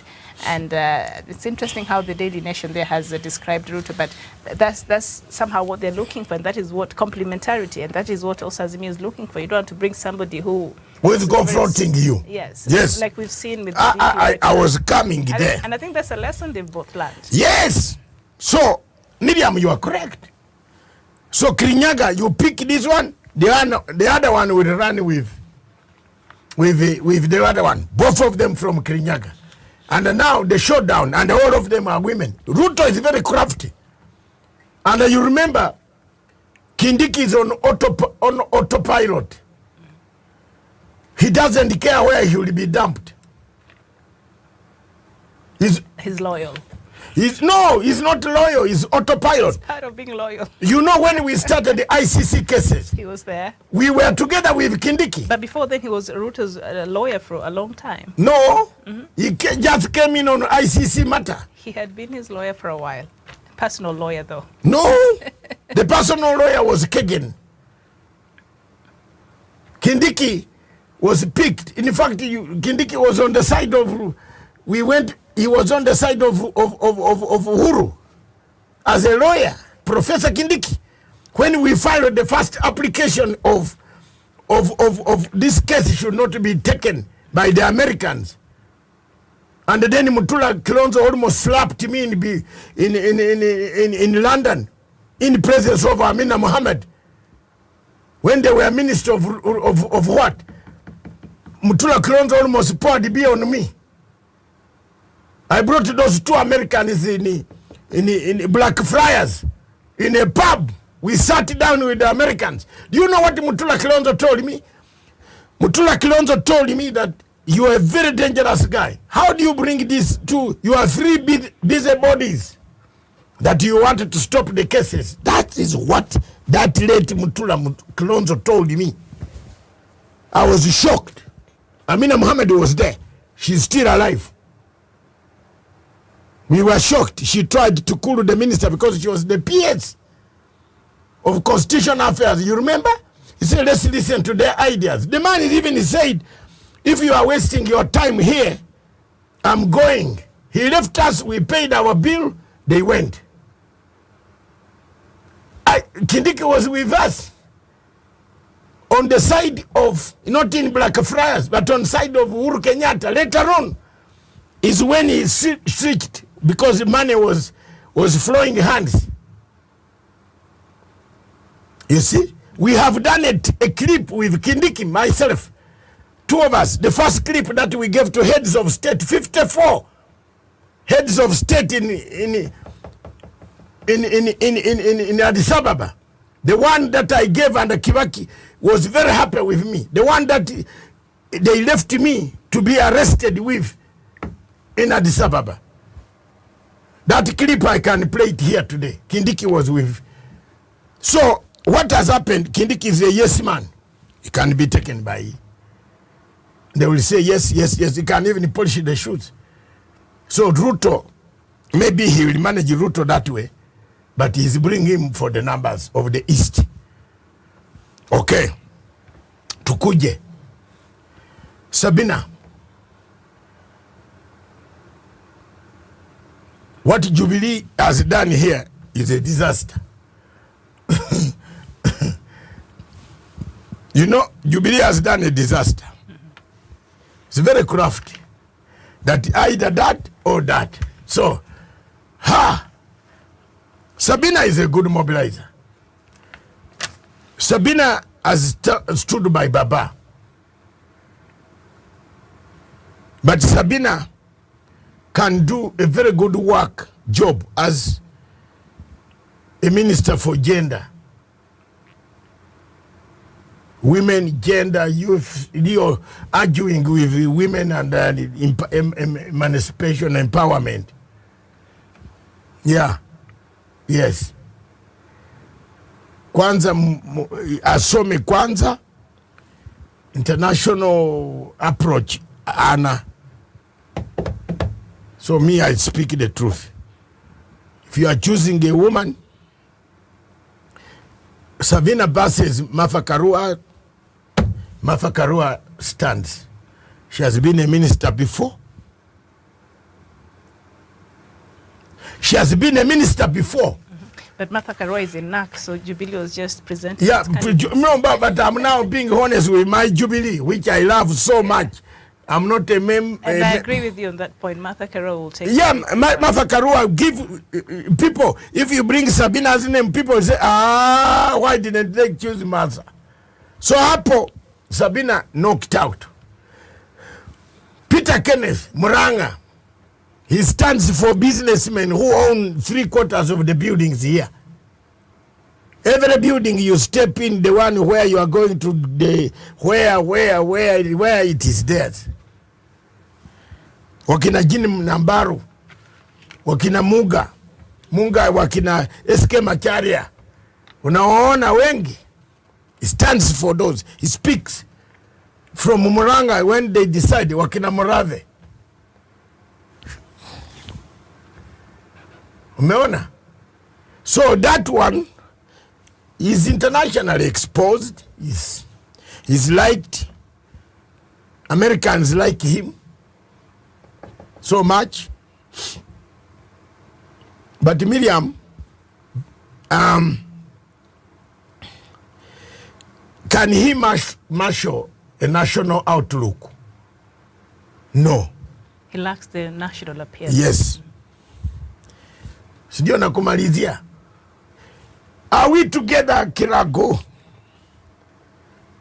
Yes, we are. Yes, we are. Let's be honest. Who else? Show me. Show me who else. Who else? Yes. Yes. Who else? Whoever is now, we have remained with the big elephant in the house. Ongilu's name was also thrown in there. But I don't think she's really keen on taking that position yet. Ngilu. No. It's just a formality. Ngiru will, if you ask Ngiru, she will tell that panel that give this thing to Kalonzo. She was the one who started the Martha Brigade. I don't think she was. Ngilu and Kalonzo?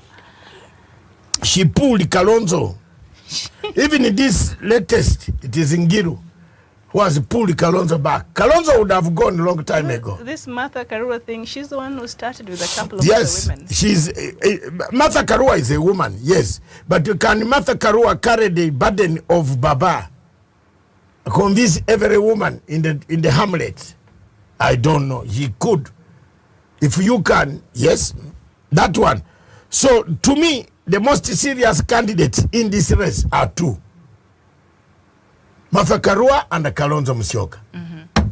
And I know the part of the gender thing, but as a woman and other women that I speak to, that is really not an issue for us. If when we are going to vote, we are not there yet. Like we really want a woman, vice president. The person that is there, are they addressing the issues that affect the people and the things that we want for them to advance? But I don't think the gender is really an issue. So this thing of Martha Karua will bring the female voters. I think for me it's debatable, because I don't think that is how I'll be approaching this election. And let's not. It's debatable. I don't think. Honestly, let's not give all this credit of women voters. No, we are not there yet. No, we are not.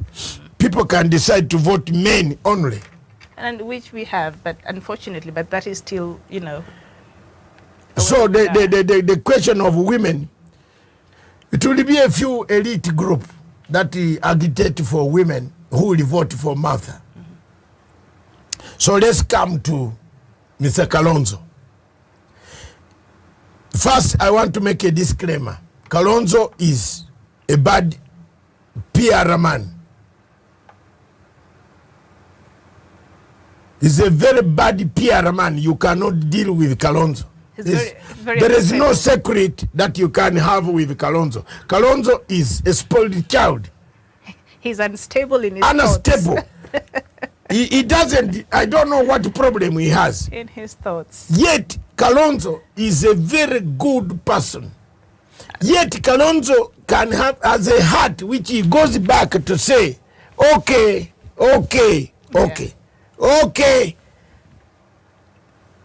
But he has again a heart which says, but is it not here? Is not, why don't we go here? No. Kalonzo is a good part. Okay.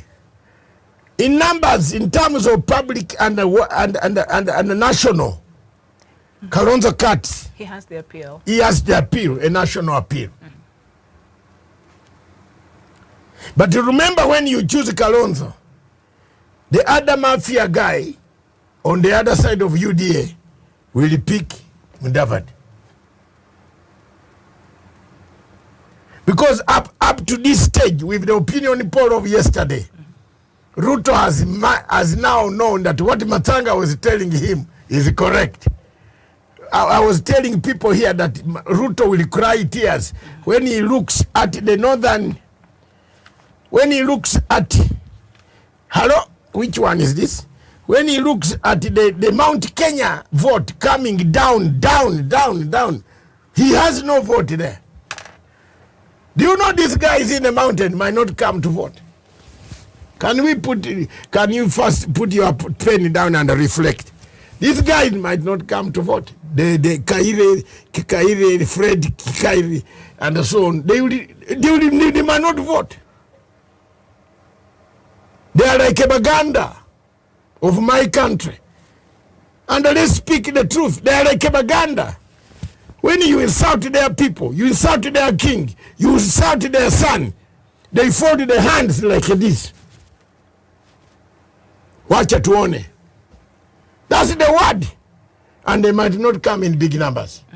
So both coalitions will now be left to fight for the Mount Kenya Yes. votes. And now bringing Mudavadi and perhaps the value that he brings, can we go back in the last elections and even as far as the last time he stood as a president and how many votes he got from his own backyard, which Raila I think got most of those votes. So if we were to look in history and how that has been working even for him, what really value is he bringing to the deputy president?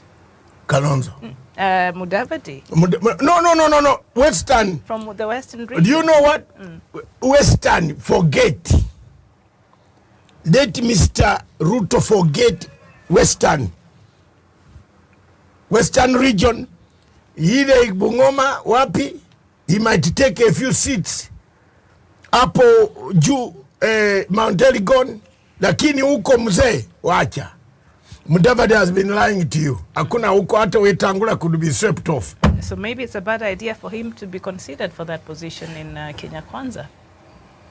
If Raila takes Kalonzo and then... There is no vote for... Even Malala will cry.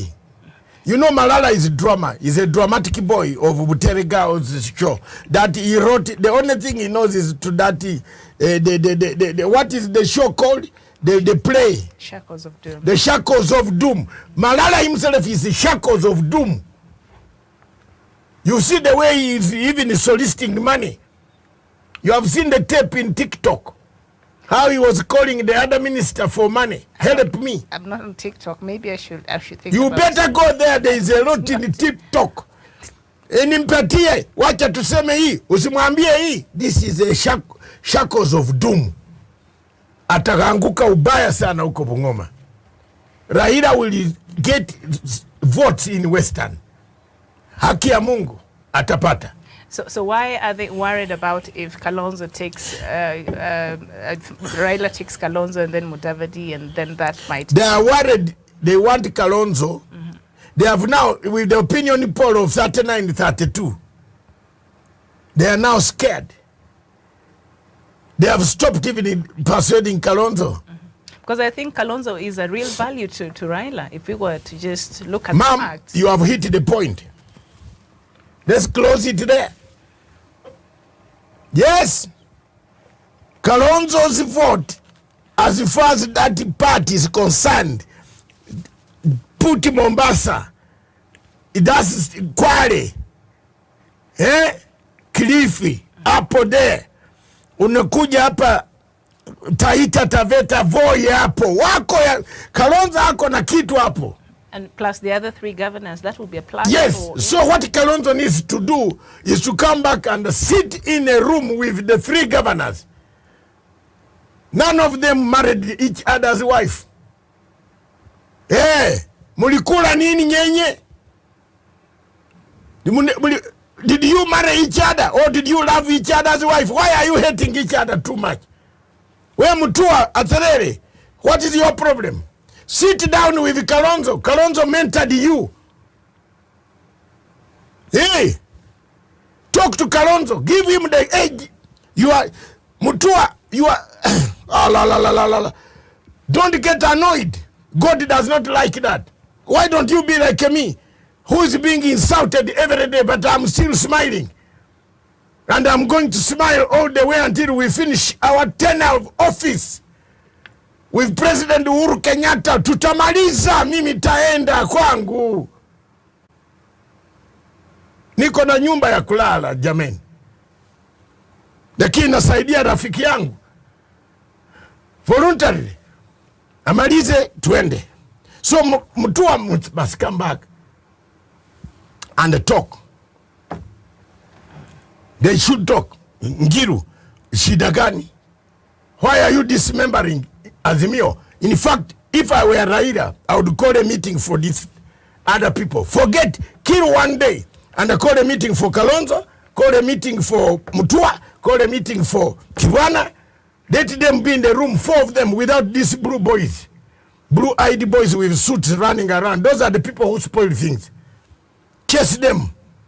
Mubaki na hawa watu waine.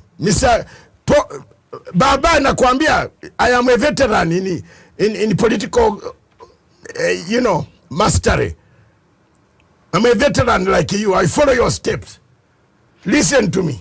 So Songilo has been a chess player out here, just mixing and pulling and doing all these things. Because she's the one who started the Martha Karua break. Now she's back again supporting Kalonzo.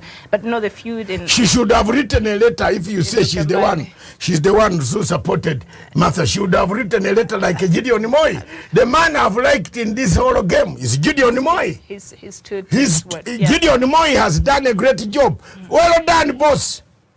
Wacha niweke Garubindi ndio nione. Okay. Yes, well done. I'd like to hear Daniel Wasonga's opinion, and before we move on to the next topic, and Gladwell, are we overhyping the value of Mudavadi as far as should he be chosen as the deputy president in the Kenya Kwanza Alliance, and why is this other side worried?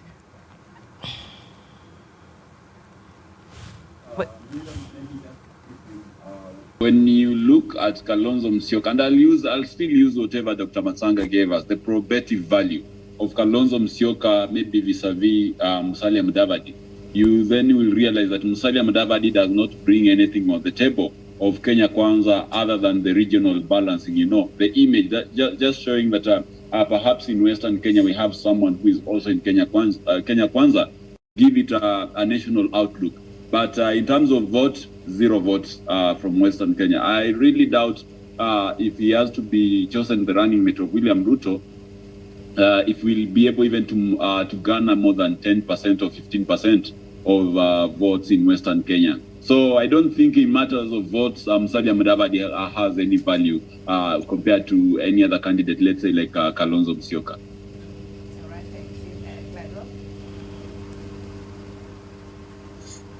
Miriam and Doka, just like my brother Wesonga has said, the reason as to why, they're now fearing is because of Kalonzo's value. And we know Kalonzo, for example, if he's chosen as the running mate, Azimio wins very early in the morning. At the same time, we overhyped Musalia Mudavadi. As Wesonga has said, the only thing Musalia brings to the table is the balancing only. But as for the votes, 0 votes. Yeah.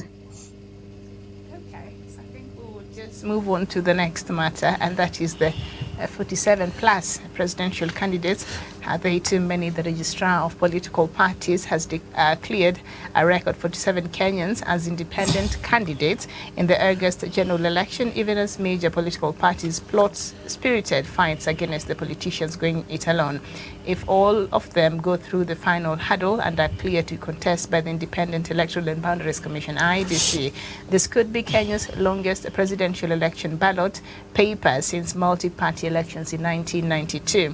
They will face leading contenders, that is the Deputy President William Ruto and Azimio la Umoja One Kenya Coalition Party boss Raila Odinga and Safina flag bearer Jimmy Wanjigi for the top job. And I think we've had this conversation, but yeah, this is said to be Kenya's longest presidential ballot paper in the history. And the other elections, we thought we had many, we had about 7 of them, but now we have, that has multiplied a couple of tenfolds, and now we do have 47 that have already been cleared, and they're waiting for the others to be cleared. So we're looking at a 50 plus in the ballot paper.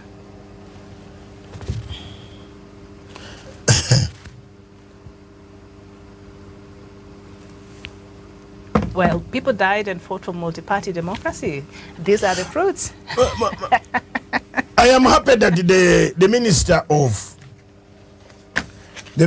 of Finance, the Treasury, CS, released the report today of saying the economy is a rebound. Very good. But these 46 or 47 are too many for such a small economy that is rebounding from COVID-19. Some of them are jokers. Some of them could die of malaria. I'm not saying there's going to be malaria, but imagine, God forbid, one of them, if it has been cleared and it collapses, we could have this election. And another one in the next one. You might not have election in Kenya. Have you not seen that? If we go by this independent candidate, have you not seen what your constitution says? If one of them dies, in the 3 months, that election is postponed. And then if we are campaigning in the other one, another one collapses. God forbid. You know, God knows how to arrange these things. We don't know. He could say, then you can have a government which will stay in power here while you are doing elections. Have you? So trim this thing properly. Trim people. Look at the people. Look at, they should, so most of them should also produce health certificates. Am I being too controversial there?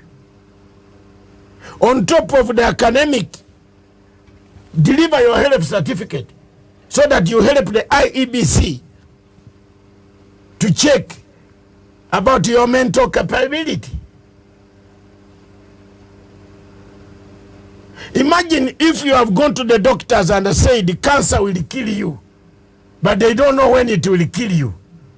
Why do you present your name there? You are just killing the country. Miriam, what I'm suggesting here on this television is very important, and let the authorities pick it up. And maybe if we were to go by that thought of line, Doc, many would ask for Raila to start that owing to his age and all that. It's not age. So who should start?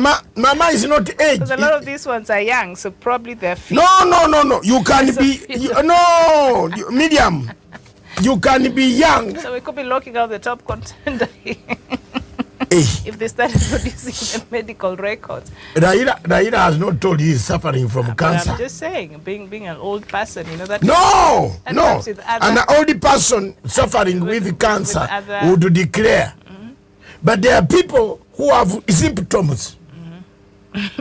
But you can't assume it is the 47. You don't know which the other. You know, you Miriam. can't assume Ruto is 100%. Excuse me, Kiragu, and help me. Miriam is making it a joke. It's a serious suggestion, though. I'm just following your thought process. I am suggesting, and I'm going to write on my Facebook now, that all presidential candidates submit their health certificate on top of so that the Electoral Commission has a doctor also. To verify. Yes, so that when the doctor sits on that panel, anaona symptoms, anakuambia, sikiliza, anakuambia huyu Mr. Chebukati iko shida hapo. Because if one of these candidates dies in the declaration, we might not have the election for another 6 months. Then in the second phase, 6 months within, you know, Miriam, be careful. As soon as you have declared this gentleman, all ladies, some are smoking bangi. You have seen some of them dancing on the. And we'll come to Professor Wajackoyah. But I'm just saying, though, will that be the most effective way of weeding out? Because I think the Constitution has made it very easy for anybody who wants to be elected. And so everybody who has submitted themselves and has been cleared by the IBC, that is because they have met the Constitution requirements. So now medical records is no part of it. Anybody outside there who supports my view, please. Maybe Gladwell could things in weeding out, or maybe streamlining the number of people. Yes. Yeah, Miriam, what I can say about the 47th presidential, as Doc has said, if one happens to fall sick or dies, for example, then we have to postpone the election. Again, the 47th presidential, we only knew of 3, and the third one happens to be, should be a good actor. That is what is best in acting. And again, the direction Kenya we are taking, I think now we are fit to play a set book. We can be very good actors, because everything in Kenya now it's kind of a joke. How can you have 47 presidential? We've seen others who are just dancing. I don't know if it's a way of selling their manifesto. What is it? I don't know. At the same time, as Doc has said, I think they also need to have a doctor in the sitting panel, so that when they are being, we need to also check their mental condition, because when one dies, we postpone the election, then maybe after we postpone, another one dies or falls sick. Will we leave that as Kenyans? So I think, can we have the two men who we are used to, that is Raila and Ruto? For Jim Wanjigi, can he continue with his comedy together with Eric Omondi? Okay, but who's to say the death is left to the other 47? You know, Medium is right. God forbid. Yes, Medium is right. My suggestion is this, Medium. I'm only suggesting that on top of the degree qualification and identity card and the payment of money, the parliament should have added a clean certificate. If you are going to the gym, to the sauna, to the spa gives you a long list. Tuambiane ukweli. Mama, a long list of questions. Any ailment? Yes. Anything? Yes. Okay. Any injury? You know? You can't do that at the sauna. Medical records are private. It's just you and your doctor. No, but at the sauna they do it. Not at sauna. Spa. Medium. Any spa, before you go there, what about if you collapse on the floor? But you give that information under you yes, because and Dr. because Makuza, they're supposed to keep it safe. Insurance companies. Yeah. Even in an insurance company, I am insured by Barclays. When you fall sick and you are not in the territory of United Kingdom, and you are not told them you leave and go, they will not insure you. But they will not pay. Yes. I'm telling you, I'm insured. But the information is? For 25 years, it's confidential. Yes. So what the IEBC should do, information must come confidential on each candidate. That you know how this country is. Yeah, they will say everything, but we shall also see you. But also the Constitution. Now you look at my friend, Professor Wajackoyah is dancing. One of these days when he dances, he breaks down. You don't know what he smokes. Now, no, we know what he smokes. He's very open about it. He smokes bangi. So now, such a candidate could cause you trouble. He's my friend. And I am going to put a good word in for him. I cannot lose my student. It is me who helped this Wajackoyah to come up to where he is. So please, forgive me for having brought a man who is saying he wants to smoke bangi. But he's a good guy. And speaking of which, yeah, now that we are on the case, Professor, let's finish this one on this note. The parliament is still sitting. It should add that act that all presidential candidates should add their certificates in confidence to avoid one of them collapsing during the 3 months that they are doing the campaign. And then we suspend the election for 6 months. Unless the IEBC has their own doctor, because you know even this medical report. No, you bring a Mzungu doctor. Can be faked. No, you bring a Mzungu doctor and IEBC. Yes, and they go for medical examination. Haki ya Mungu. This is how to straighten democracy. One Mzungu doctor will come out of the curtain and counsel some people. Anasema, David, you are sick. Your urine is not passing well. And he's telling the truth. Apparently, yeah. But also the Constitution says we shouldn't discriminate. But you are going to create okay, if they don't discriminate you are going to create the country more problems. Because this person the country is going to pay more money. Imagine we do elections for 1 year. Kenyatta stays there. Like anyway, for me, it's all right. 47, can I say, Punchline continues to be there in power. Because Kenyatta will not hand over.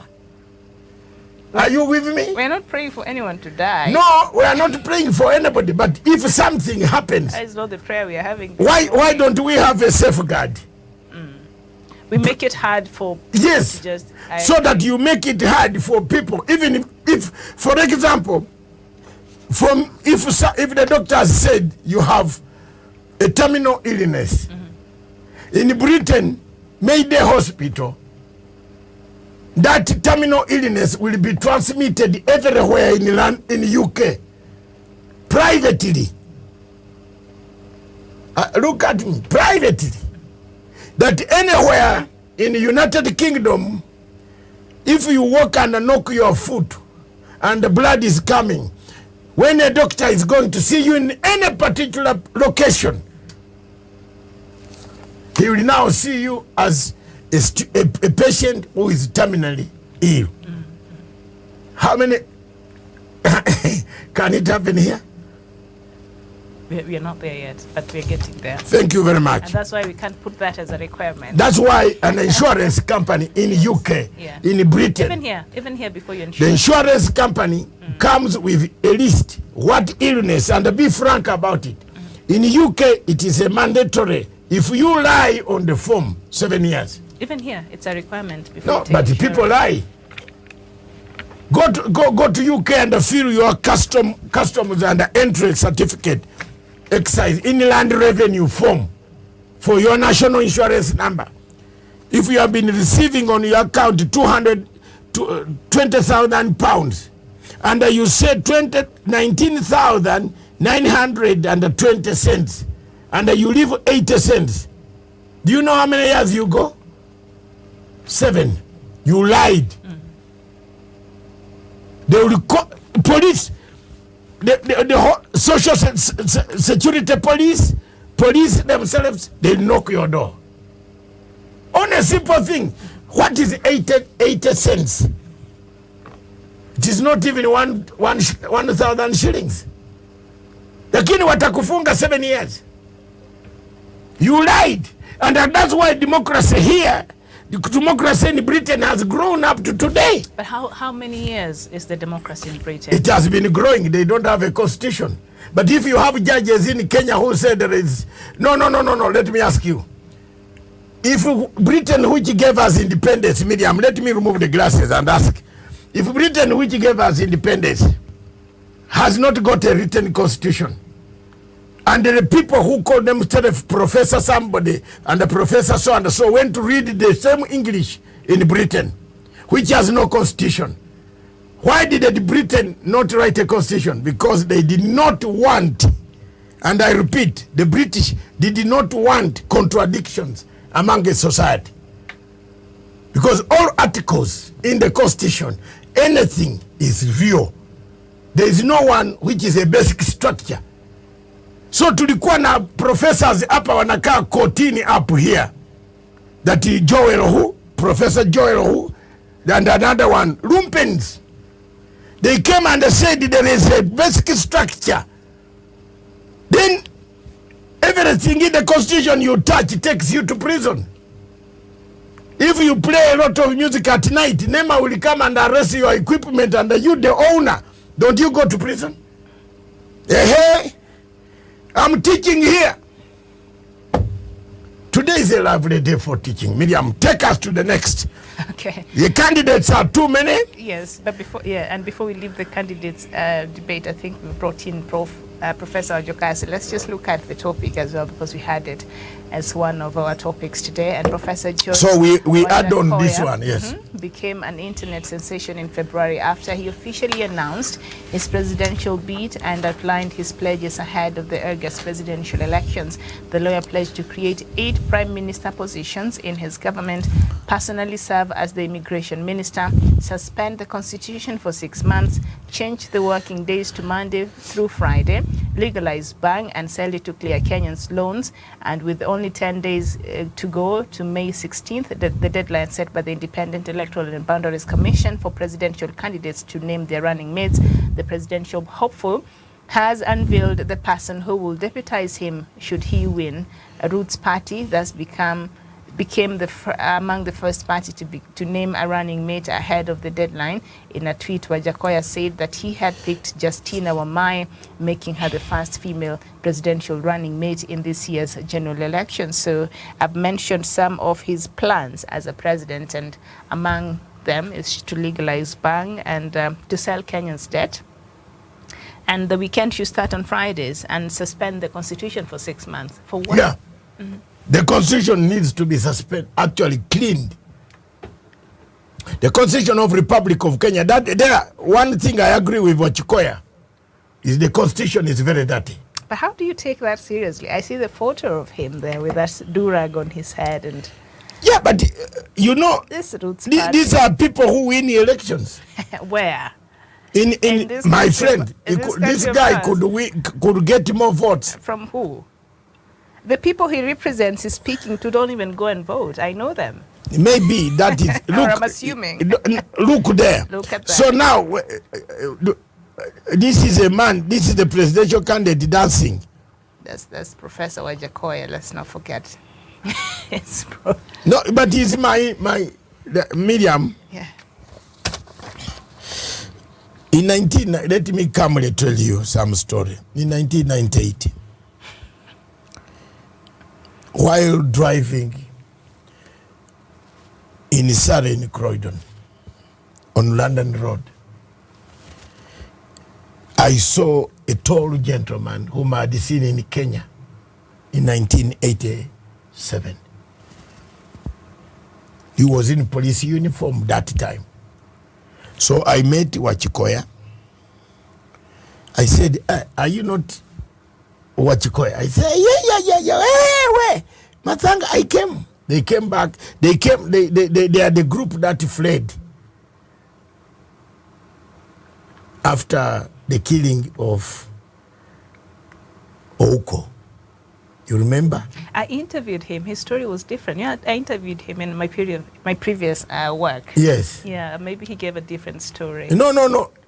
He came to. He was in London, yeah. But how he got to London, I think he gave a different story. Maybe. No, how he doesn't talk about those things. Yes. They almost wanted to kill him because he had some things that the government was not happy. And when he arrived in Britain, he was given straight status. So I was driving on London Road and I saw this gentleman. I was going to open up my nightclub and prepare in the morning. To prepare food, I used to have a joint nightclub at night, like a Friday like this. It will be swelling like with 300 to 400 people, Africans, and from all sorts of countries.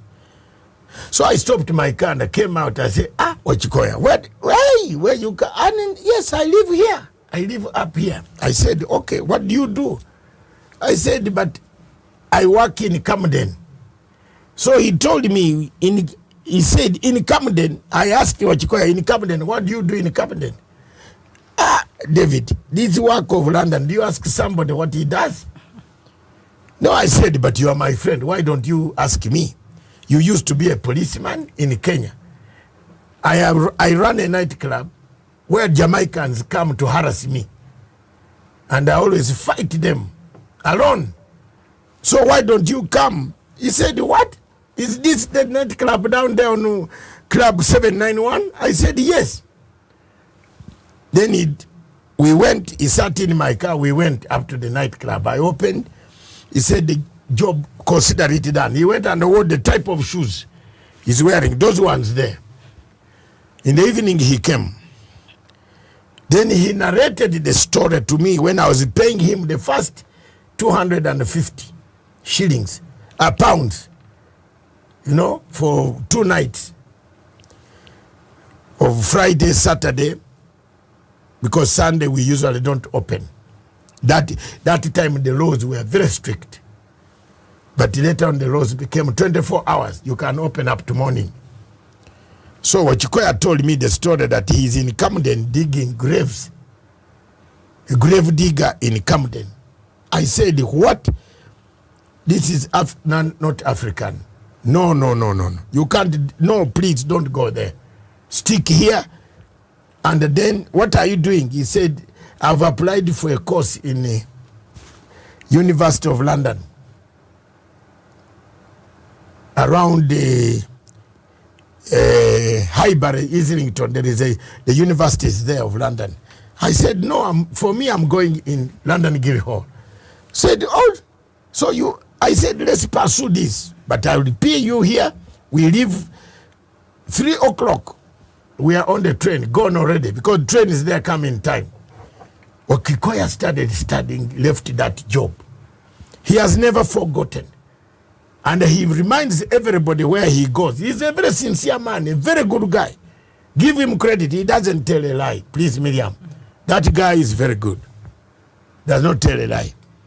But where he has got this habit of bangi, I don't know.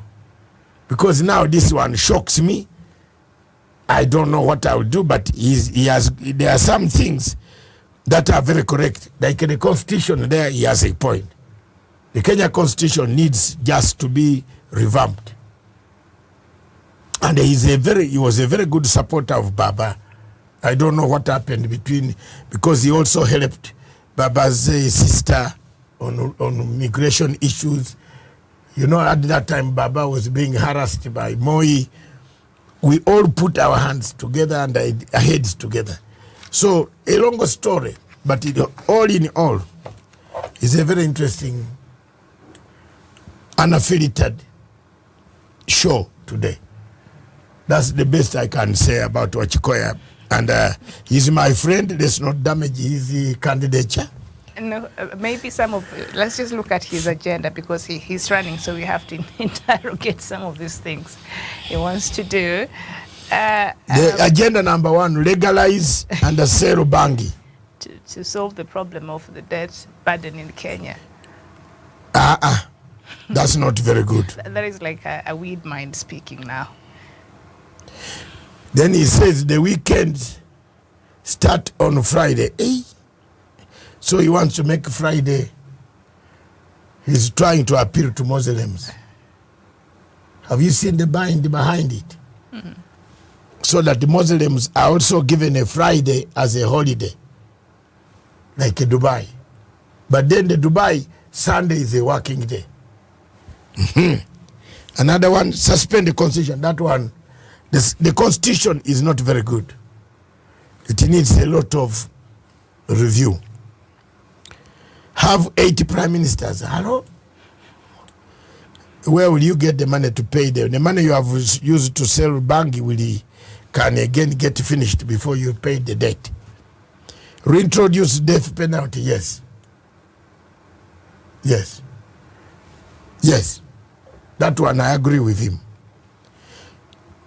A smoke joint at State House. No. How will the State House look like? So out of this, only 2 things I can pick. There's nothing bad of saying bad things, you have got this, and the good things, you have got this. On this one, Wajackoyah death penalty needs to come back in Africa, so that the people fear. People fear to kill others, to maim others, to plan acts against others. Yeah.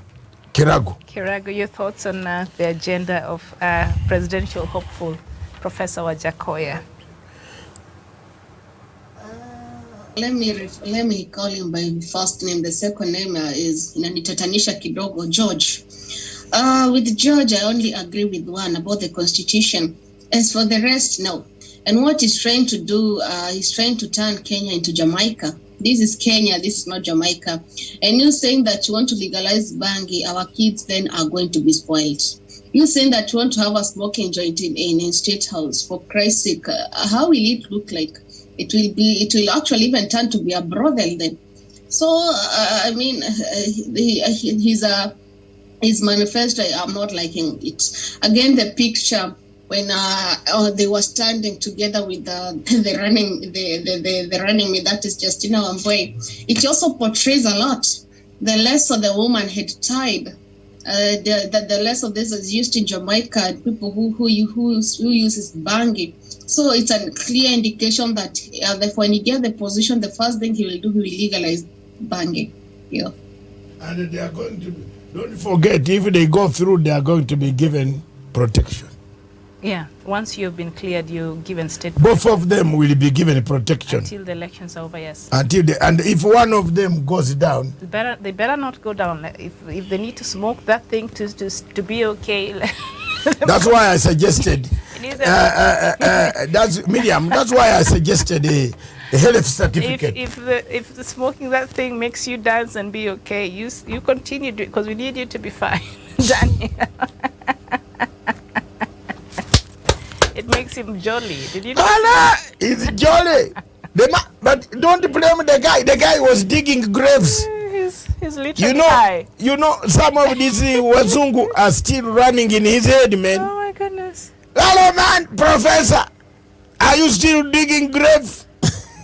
You know, digging a grave in London, you need a degree of Bachelor of Science in architecture and what? Internal design. Bachelor of Science in design and this all the. I'm telling you, because you must design the grave accordingly. So for him, he was a laborer, not the real man.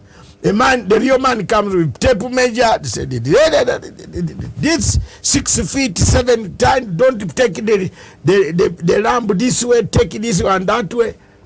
Hello, what? Wesonga. I don't know how we're supposed to take some of these agendas very seriously. Is he in tune with what is really happening in this country, or he's just in his own world there, jumping and being jolly? We seem to have lost Wesonga. Wesonga is not there. Let's move on. Miriam, before we close on that topic, let me add a little bit I'd forgotten. You know, when he legalizes the banging, and you know, when he's leading then the nation, that means he'll be under control of it. So that means he can just wake up in the morning and just say, today let it be a public holiday. Kwa sababu bangi inamuonyesha hivyo. So every day in Kenya it will be a holiday for us. And then tomorrow he just wakes up and say, I'm not liking the member of Parliament. So in the Parliament he dissolves the whole of them. So I'm trying to say, with the effect of bangi, what they do, they make you imagine something that is not there. They hype you up. So you can imagine the kind of president we can have. It can actually be in a competition with Jamaica. Okay. And with that, but apart from that, he's a very good man. Yeah. Very good-hearted man. I don't know what has spoiled him. Maybe those things they are still running around. I don't know. He's jolly. He's happy. And when you look at his agenda, I don't know if he really knows what really is pressing to the Kenyan public and what is on the ballot this year, but it's okay. We need as many. And we have 47 and he's one of them. So, all right, so we move on to the next topic. And detectives on Tuesday grilled nominated MP David Sankok over the alleged suicide of his son. The Musi Sankok, 15, is said to have shot himself dead using his father's pistol on Monday afternoon after taking it from a safe in his father's bedroom.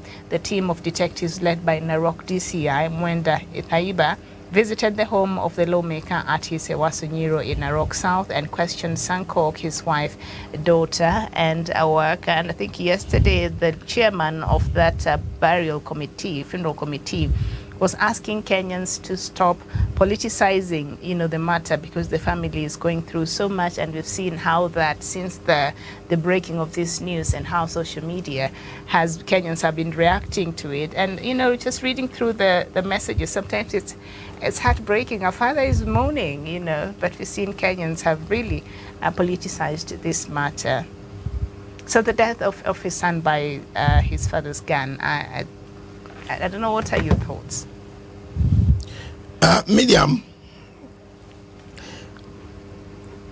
about 7 weeks ago, I was on the show with, first of all, I want to send my condolences to my dear brother Sankok. We have been debating on one of the television stations called 47 TV 47. Is it 47 TV or TV 47? And Sankok has been on UDA side, as we know, and have been labeled to have represented the actions of the president which I'm not regretful. I'm grateful for being labeled as Uhuru's sycophant. There was a debate on accidents and cars. I think something had happened that week. And I came up to say, I'm sorry, I have to repeat this statement so that people can know. We were with Sankok. And one of the things I said, that if I were a minister of transport in Kenya, I will revoke all licenses, driving licenses, except the president's and the deputy and the chief of, because they are driven. But I would want all Kenyans to repeat tests, driving tests, because they drive badly. Then Sankok said, why? Driving is a very good thing. He said he had given his son started driving a car at 12. Honestly, with pictures, you can, I don't know where these guys can bring the pictures. They were all over social media. The same son was driving the car at 12. I said it is not in order, surely, for the sons to drive at 12. The age for driving in Kenya is 18, isn't it? It's 18. And we argued, and he even told me, you are Ugandan, why do you come to our television station to tell us, my son drives, and he has to drive. He has to learn to drive. Just question. Was he driving under an adult supervision? No. Because he was not supposed to be left by himself in the car? Okay. Then that's a problem. He said, it is said, the son was driving not under adult supervision.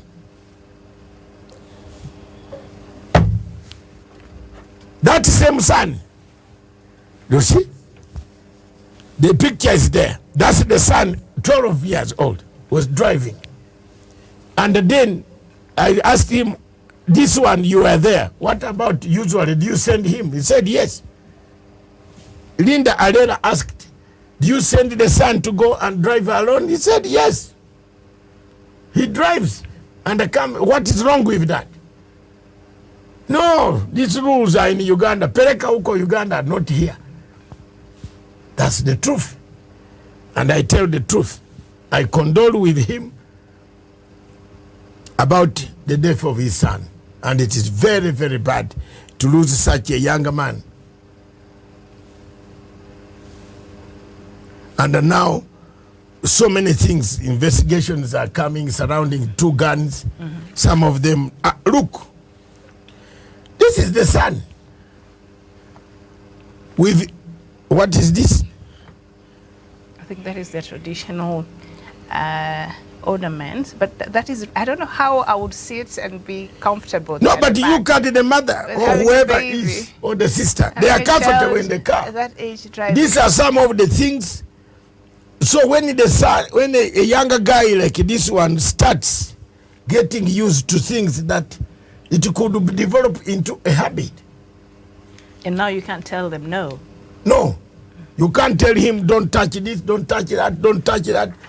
He will say, why are you? Then he will go and he will even go and hire a car of his own and come driving up to your compound. So you can talk more than on that. It is sad that we lost this young man, and it is sad for my friend. We have been together for a long time, but to allow children to drive cars like this, under age 10 years old, driving a car in town, that because you want to teach the children is not very good. Please. And Doc, as you've said, there's some issues that have risen up after this after this incident, and before Gladwell comes in. A post-mortem conducted at Lungisa District Hospital on Tuesday has confirmed that the child's death was caused by a bullet that entered through his chin and exited at the top of his head. Investigations have, however, found a number of inconsistencies, forcing them to consider recording another round of interrogations. Matter have been complicated by the fact that the officers who responded to the shooting did not collect any spent cartridge from the scene. The Kericho High School student is said to have shot himself in his parents' bedroom. So there's supposed to be a cartridge once a bullet goes off. That was not collected from the scene. Unlike other rifles, a shotgun releases pellets. No bullet or cartridge was found. Narok County DCI boss Mwenda said yesterday, promising to issue a more comprehensive statement. And also, Sankok is only licensed to have one gun. He has 2 guns.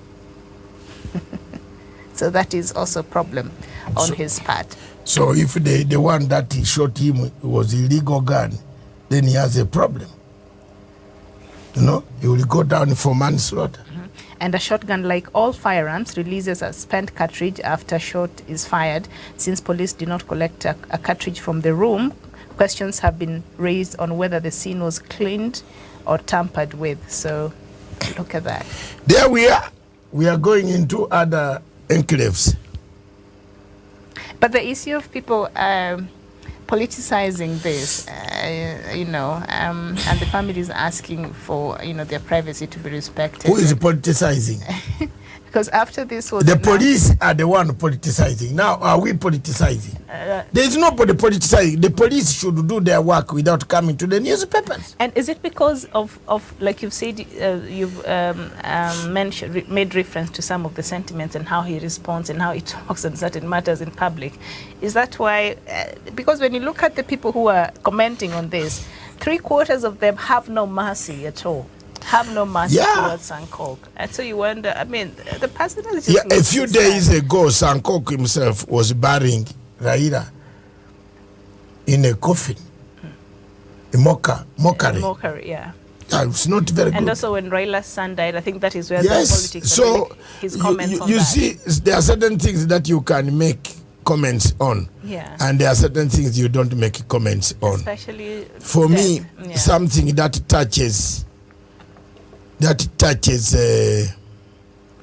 death, I don't make a comment. Yeah.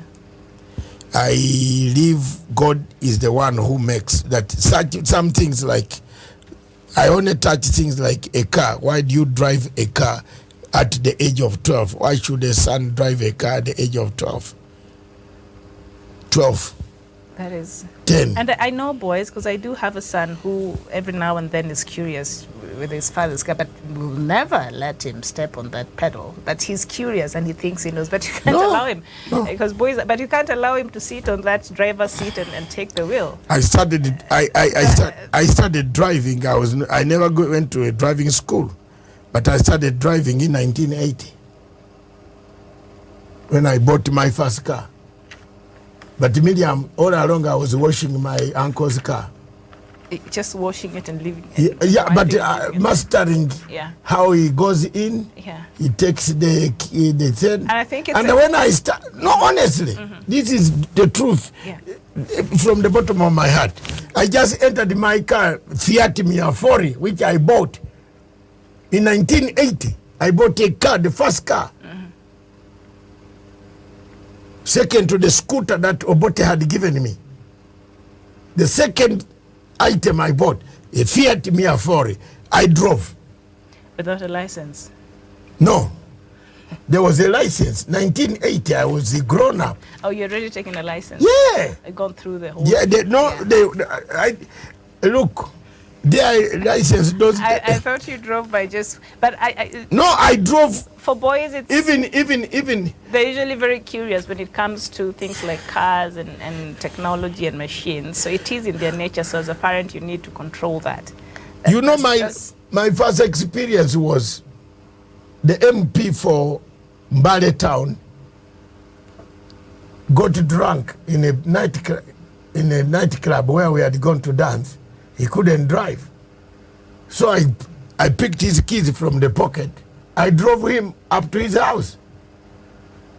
Without experience? Yes. I just drove. I knew the road very well. Drove him to the house, and now I could not take out the car. I said, let me sleep in the car. And I called the wife and other to carry him, and I waited until the morning. The man couldn't believe it. So I never touched the vehicle I used to wash. There are two types of cars that I will never buy in my life. A Peugeot and Audi. Audi is the best. Don't try it. And if you got Japanese, don't try Mazda. It's selling like a hotcake right now. Mazda? So, yeah. Mazda? Selling. Allah. And Audi is like... Audi, this car does not start in the morning. So my uncle, Titus, is watching. He's still alive. Your uncle's car was old. No. What was wrong with it? Hey. Because the Audis I know start in... My uncle's car, he sold a Volkswagen, then he bought Audi. So he calls us very early in the morning from up, come down. The storied building in Mbale. Then we push. But now me who has come down with a pajama only. You know, those, when you are in bed, those days, in a hot situation, you sleep with a pajama. Medium, we push this car for half a mile. Now you have no shirt on. This I am sorry, Wesonga, I'm giving you enough ammunition. You have no shirt on. You come back, the car starts after half a mile. Audi. It's an Audi car. After half a mile, then it does zoo, zoo, zoo. So the people coming, bringing food stuff to the town, Chaco, what, they see us with half. The uncle does not come back or reverse to come back to pick us and drop us at home. The uncle continues to go and work. Now you can imagine, I used to have a girlfriend at that age, nearby in the quarters. She was called Susan. Now this woman, the father used to chase me. So when we reach Susan's house, how do I dodge now? This is 19. Wait. Miriam, don't look at me. This is 1974. 74, Mama. 74, 75. I had finished my senior 4. I had finished. I was waiting for results. Uncle said, no going to school, no going where, let the results come. That's how I started. My father wanted to take me to be a bishop. My uncle said, stay here. So we used to push the car. And the senior 4 man, you know, big, I'm now grown. Luckily enough, I was not as big as today. It would have been a disaster. I was slender, handsome. Very handsome. You see, at least Miriam up to today, the handsomeness is still there. Yes, don't you see it? You give a credit where it is, Mama. So, imagine now you walking back to the house half naked. So I will never buy Audi and a Peugeot. Then the car in Japanese, Mazda.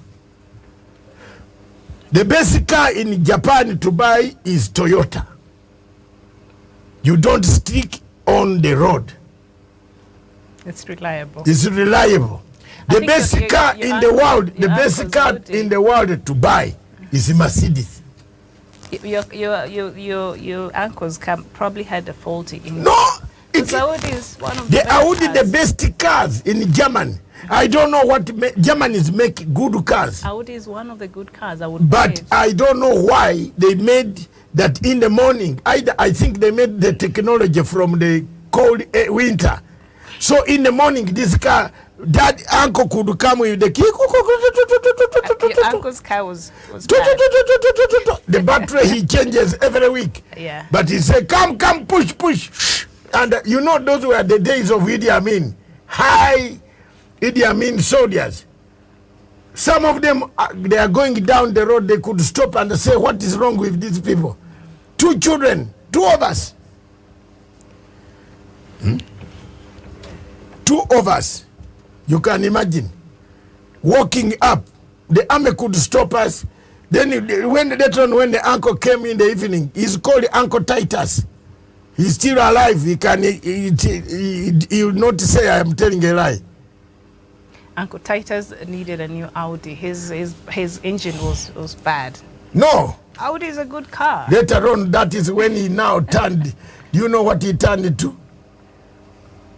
He now bought VW, Volkswagen. But Passat, I mean, this one. Audi is part of Audi, Volkswagen. Passat.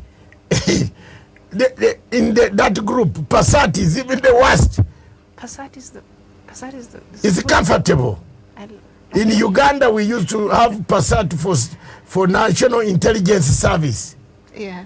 NASA.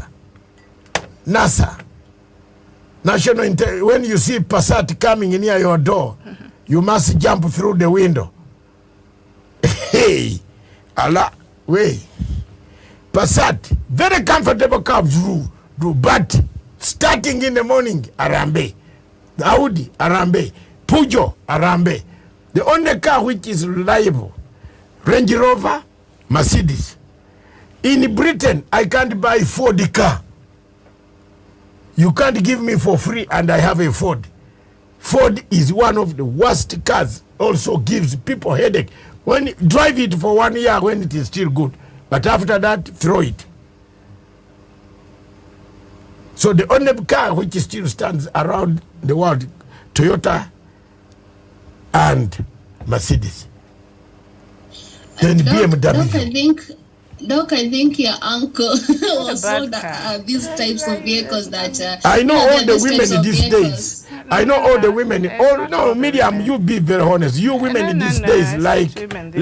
Don't stereotype us like that. It's not stereotype. No. Women like a bee. If you don't buy...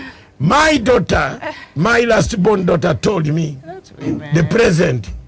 Do you know, you are saying the truth. She told me, when I finish this master's degree, which is she's finishing now in June. What will I have, Dad? My birthday is this month. Yeah, Volkswagen has a... No, wait. Cars. Do you know what she told me?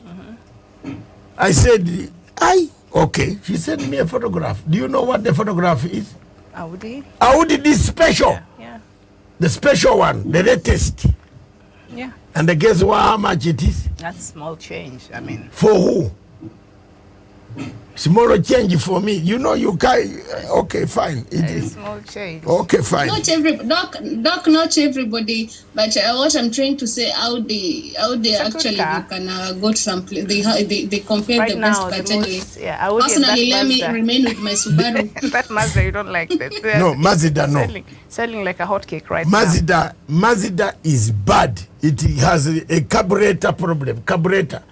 When the fuel does not come up, it has a carburetor problem. Okay. All right.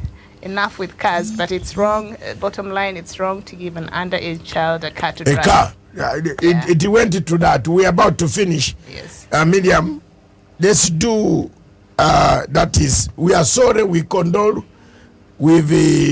Gladwell has not given her thoughts on that. Before we move on, Gladwell, sorry, I forgot, and I think Daniel left the conversation, I'm not sure. But your thoughts on... Yeah. First, it's my condolences to the Sankok family. And actually, it's painful for a parent to bury his or her child at an early age. But at the same time, there's something I want to emphasize on, something we call karma. And that's why so many people are bitter with it. You know, you can't just be going mocking other people, saying ill things about them. And then when it happens to you, you expect people to be kind to you. For example, when Raila lost his son, Sankok was the first one to say, and he came out in public and said that Raila sacrificed him off. Again, he was the first one to mock him and made a portrait of Raila stepping on a coffin. So you can see some of these things by the way they follow. And that's why we say the world has its ways of getting back, tables turn, karma at the end of it all. And that's why people, most of them, half of them are not condoning with him. Kwa sababu wengi walisema huu ni msiba wa kujitakia. There's no way you can wish somebody else by and you expect that things will always flow. Again, Miriam, now I wanted to show you how Kenya we are unfair. His son was driving at the age of 12. There was a case a way back, I think last year, whereby a man was fined when his daughter was driving a Land Cruiser, if you can remember that case. And the case went too far, and the Kenyans were so mad with it that they accused the man that is risking. But now when you come to politician, and actually Sankok is not the first son, his son is not the first one to drive at the age of 12. I've seen others at the age of 9, they're driving these heavy machines, the Land Cruisers and so, and they're not asked. But what happens to the common mwananchi when his or her son is seen driving? It becomes a national actually issue. Again, Miriam, as you said, most on the boy child they're so curious, mostly with vehicles. And I actually agree with Doc. Not everybody goes for these driving schools. There are some who just observe and they'll just move with it, because I've seen also a few, they have never been into a driving school, but they drive perfectly. But now the issue is the age. I think it's high time for us parents. We need also to be so cautious with what our kids are doing.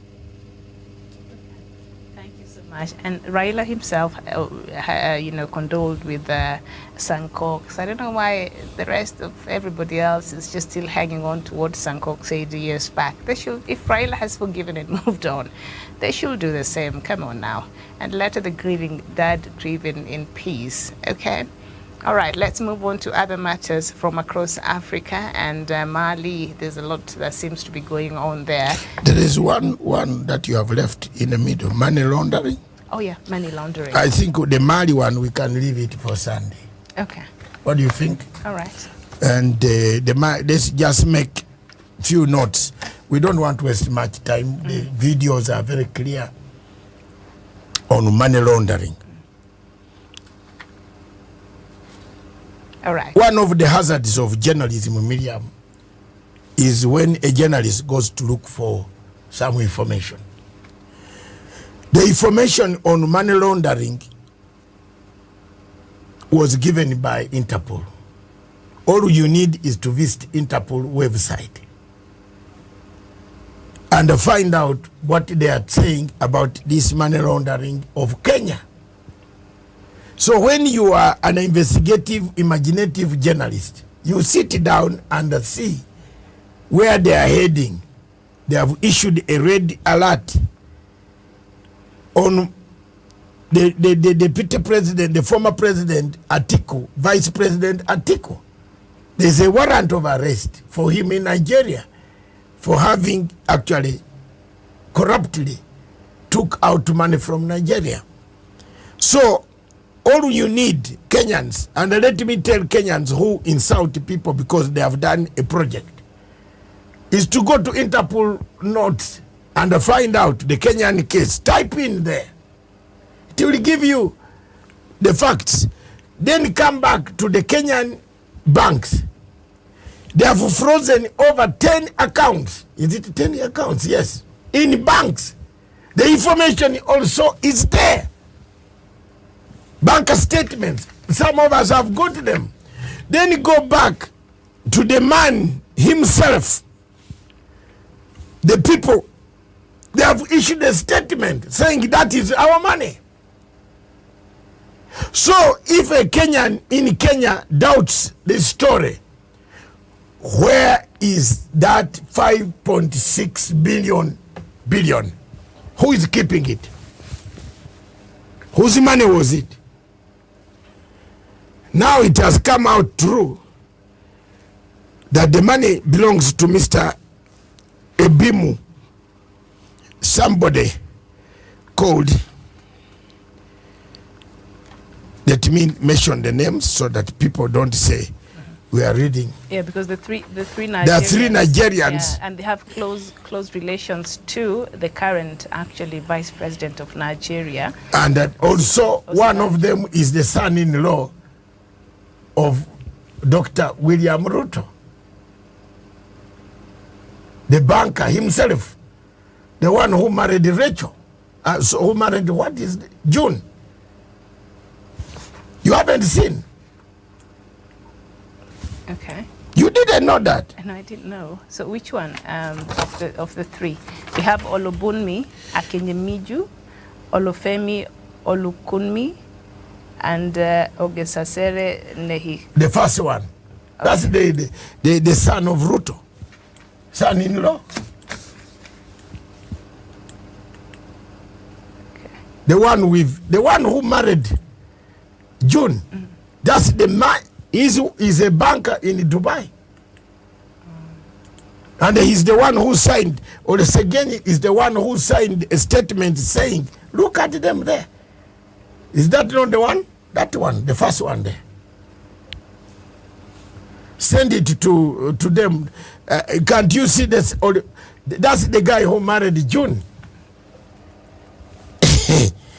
So it is not a lie that, and they have written a statement to say, yes, the money was ours.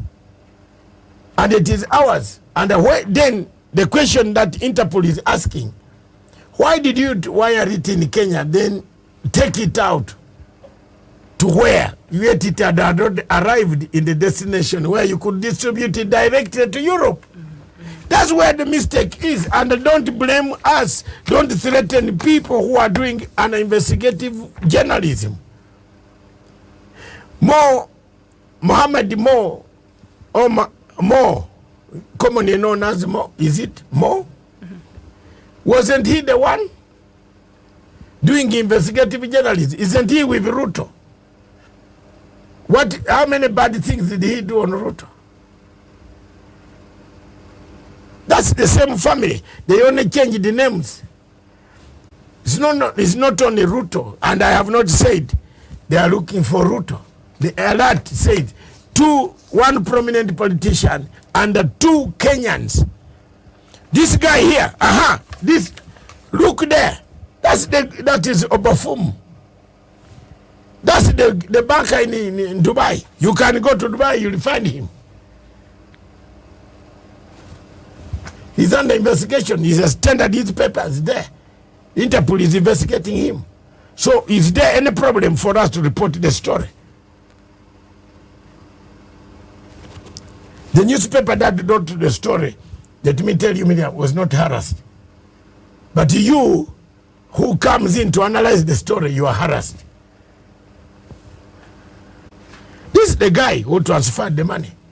And you see, this was the beginning of Mudavadi smiling because he heard about money. A mouse. Church mouse. You know, when the church mouse hears about money down, the bishop is counting. Woo! It runs in the ceiling. They even start fighting up there. But you are poor as a church mouse, like Mudavadi. Was very poor. And now he's there insulting. He was begging for 50 million, 20 million. I want to do campaigns. Now, when you bring in Mudavadi's video, when he was receiving that money, he will say it is a fake. Our channel here now, Africa. Thank you very much, viewers. And we now call upon Gladwell Kiragu to make a comment. Gladwell. Thank you so much, Doc. And yesterday we had a very good discussion yesterday night on the money laundering.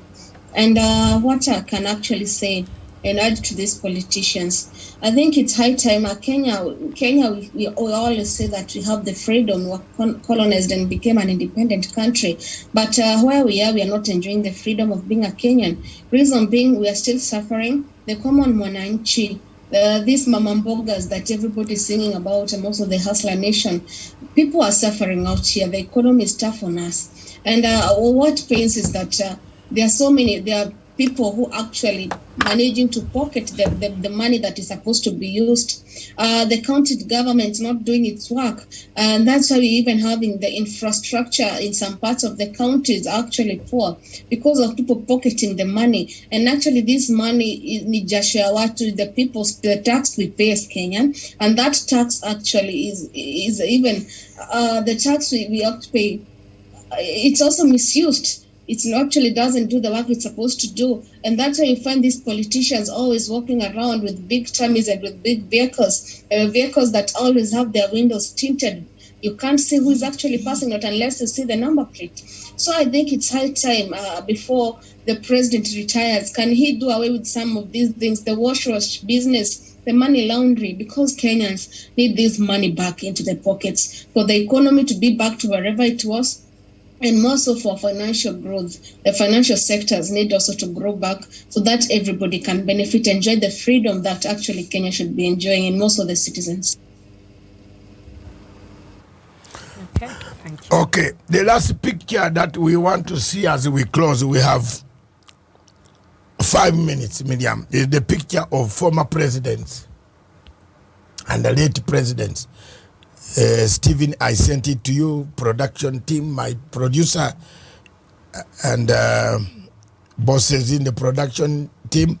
Bring that picture of presidents.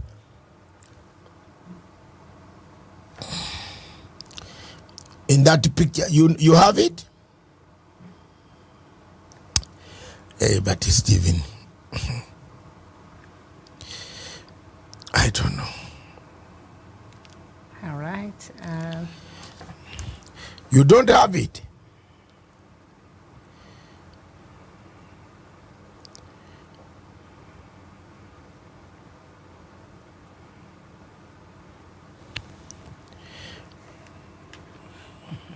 And of course, the investigation into that multi-billion, Kenya shillings continues, and I'm sure Kenyans are waiting. 3 of the firm's directors, Olobunmi, as we mentioned their names, they have been named in investigations by Kenya's Assets Recovery Agency and reports by European agencies that are monitoring the money trail. And 2 days after dailies owned by the Nation Media Group published stories about the Nigerian firm with tentacles in Kenya and Dubai, the biographies had been pulled down, an indication that multi-gates owners may be limiting information about themselves in the wake of global investigations. So these are the owners, these names that we've read there earlier. And after this story broke in the country, they pulled down the information from their website, just 2 days. All right, I think the photo is... No, it's okay. They pulled out they thought they could run, but we have them. They are embarrassing because Ruto told them, you are embarrassing me. My daughter has just married you. But we had already got the pictures, their names. You know? Very bad, very sad. All right.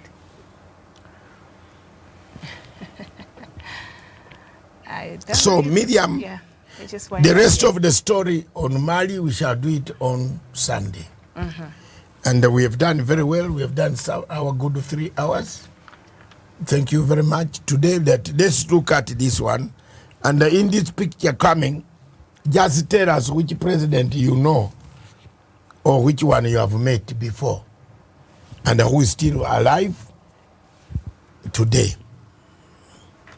The quiz of the day is remembrance. I put it in picture together. Yeah? I am also learning technology, you know. That's the picture of African presidents who are still available, who are still on earth, yeah, and some who are not on earth. I see Mwinyi, I see... How many can you name, Miriam? Just name. Almost. Do I start from the left? Yeah, go ahead. Our late President Kibaki, I see Mugabe, I see Moi, I see Mkapa, I see Jakaya, I see Mwinyi, Yoweri Museveni going up. I don't know who that is, but I see the former Omar al-Bashir, I see Tambo Mbeki, I see, who is that in the middle? I can't tell who that is properly. The rest are a bit vivid from the back. Is that Kagame behind there, I think? No? Yeah, I think from there I can't really properly see, but yeah, I think I've managed half of them. Okay, I can mention for you all of them. Yeah. Except one, because the face is looking this way. Yeah. Of course, the first row, I know all of them. I know the late Kibaki, late Mugabe, late Moi, late Mkapa, President Chikwete, President Chikwete, Mwinyi. President Mwinyi is still alive. Yes. Yeah. President Mwinyi is alive. President Museveni is alive. President Mbeki is alive. President Mogoye is still alive, of Botswana, this one. Then you have Nkurunziza is dead. Yeah, Nkurunziza, yes. Yes, Mutharika is dead. There's Mutharika, who was the president, and then Mutharika, the foreign minister, who was the brother. Then you have Mwasa. Bingu is dead, but Peter Mutharika also is still there. So yes. That is Bingu Mutharika. Bingu Mutharika. Then Mwanawasa.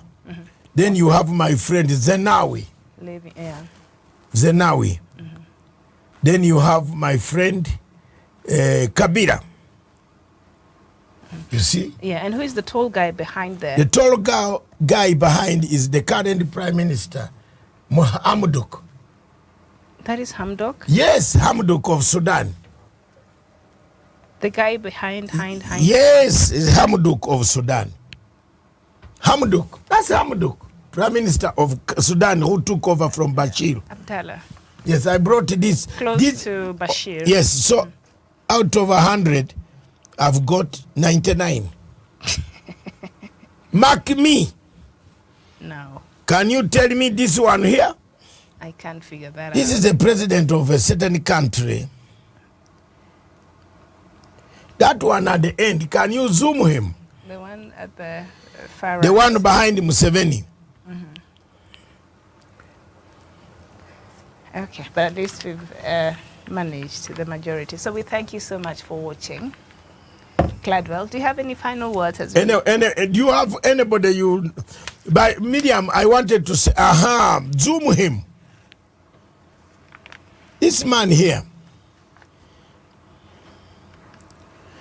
By the way, Miriam, I've met all of them except that man. Face to face. All of them. Hamdok, you remember Hamdok used to work in Nairobi? Yeah. You're up there. In GPO.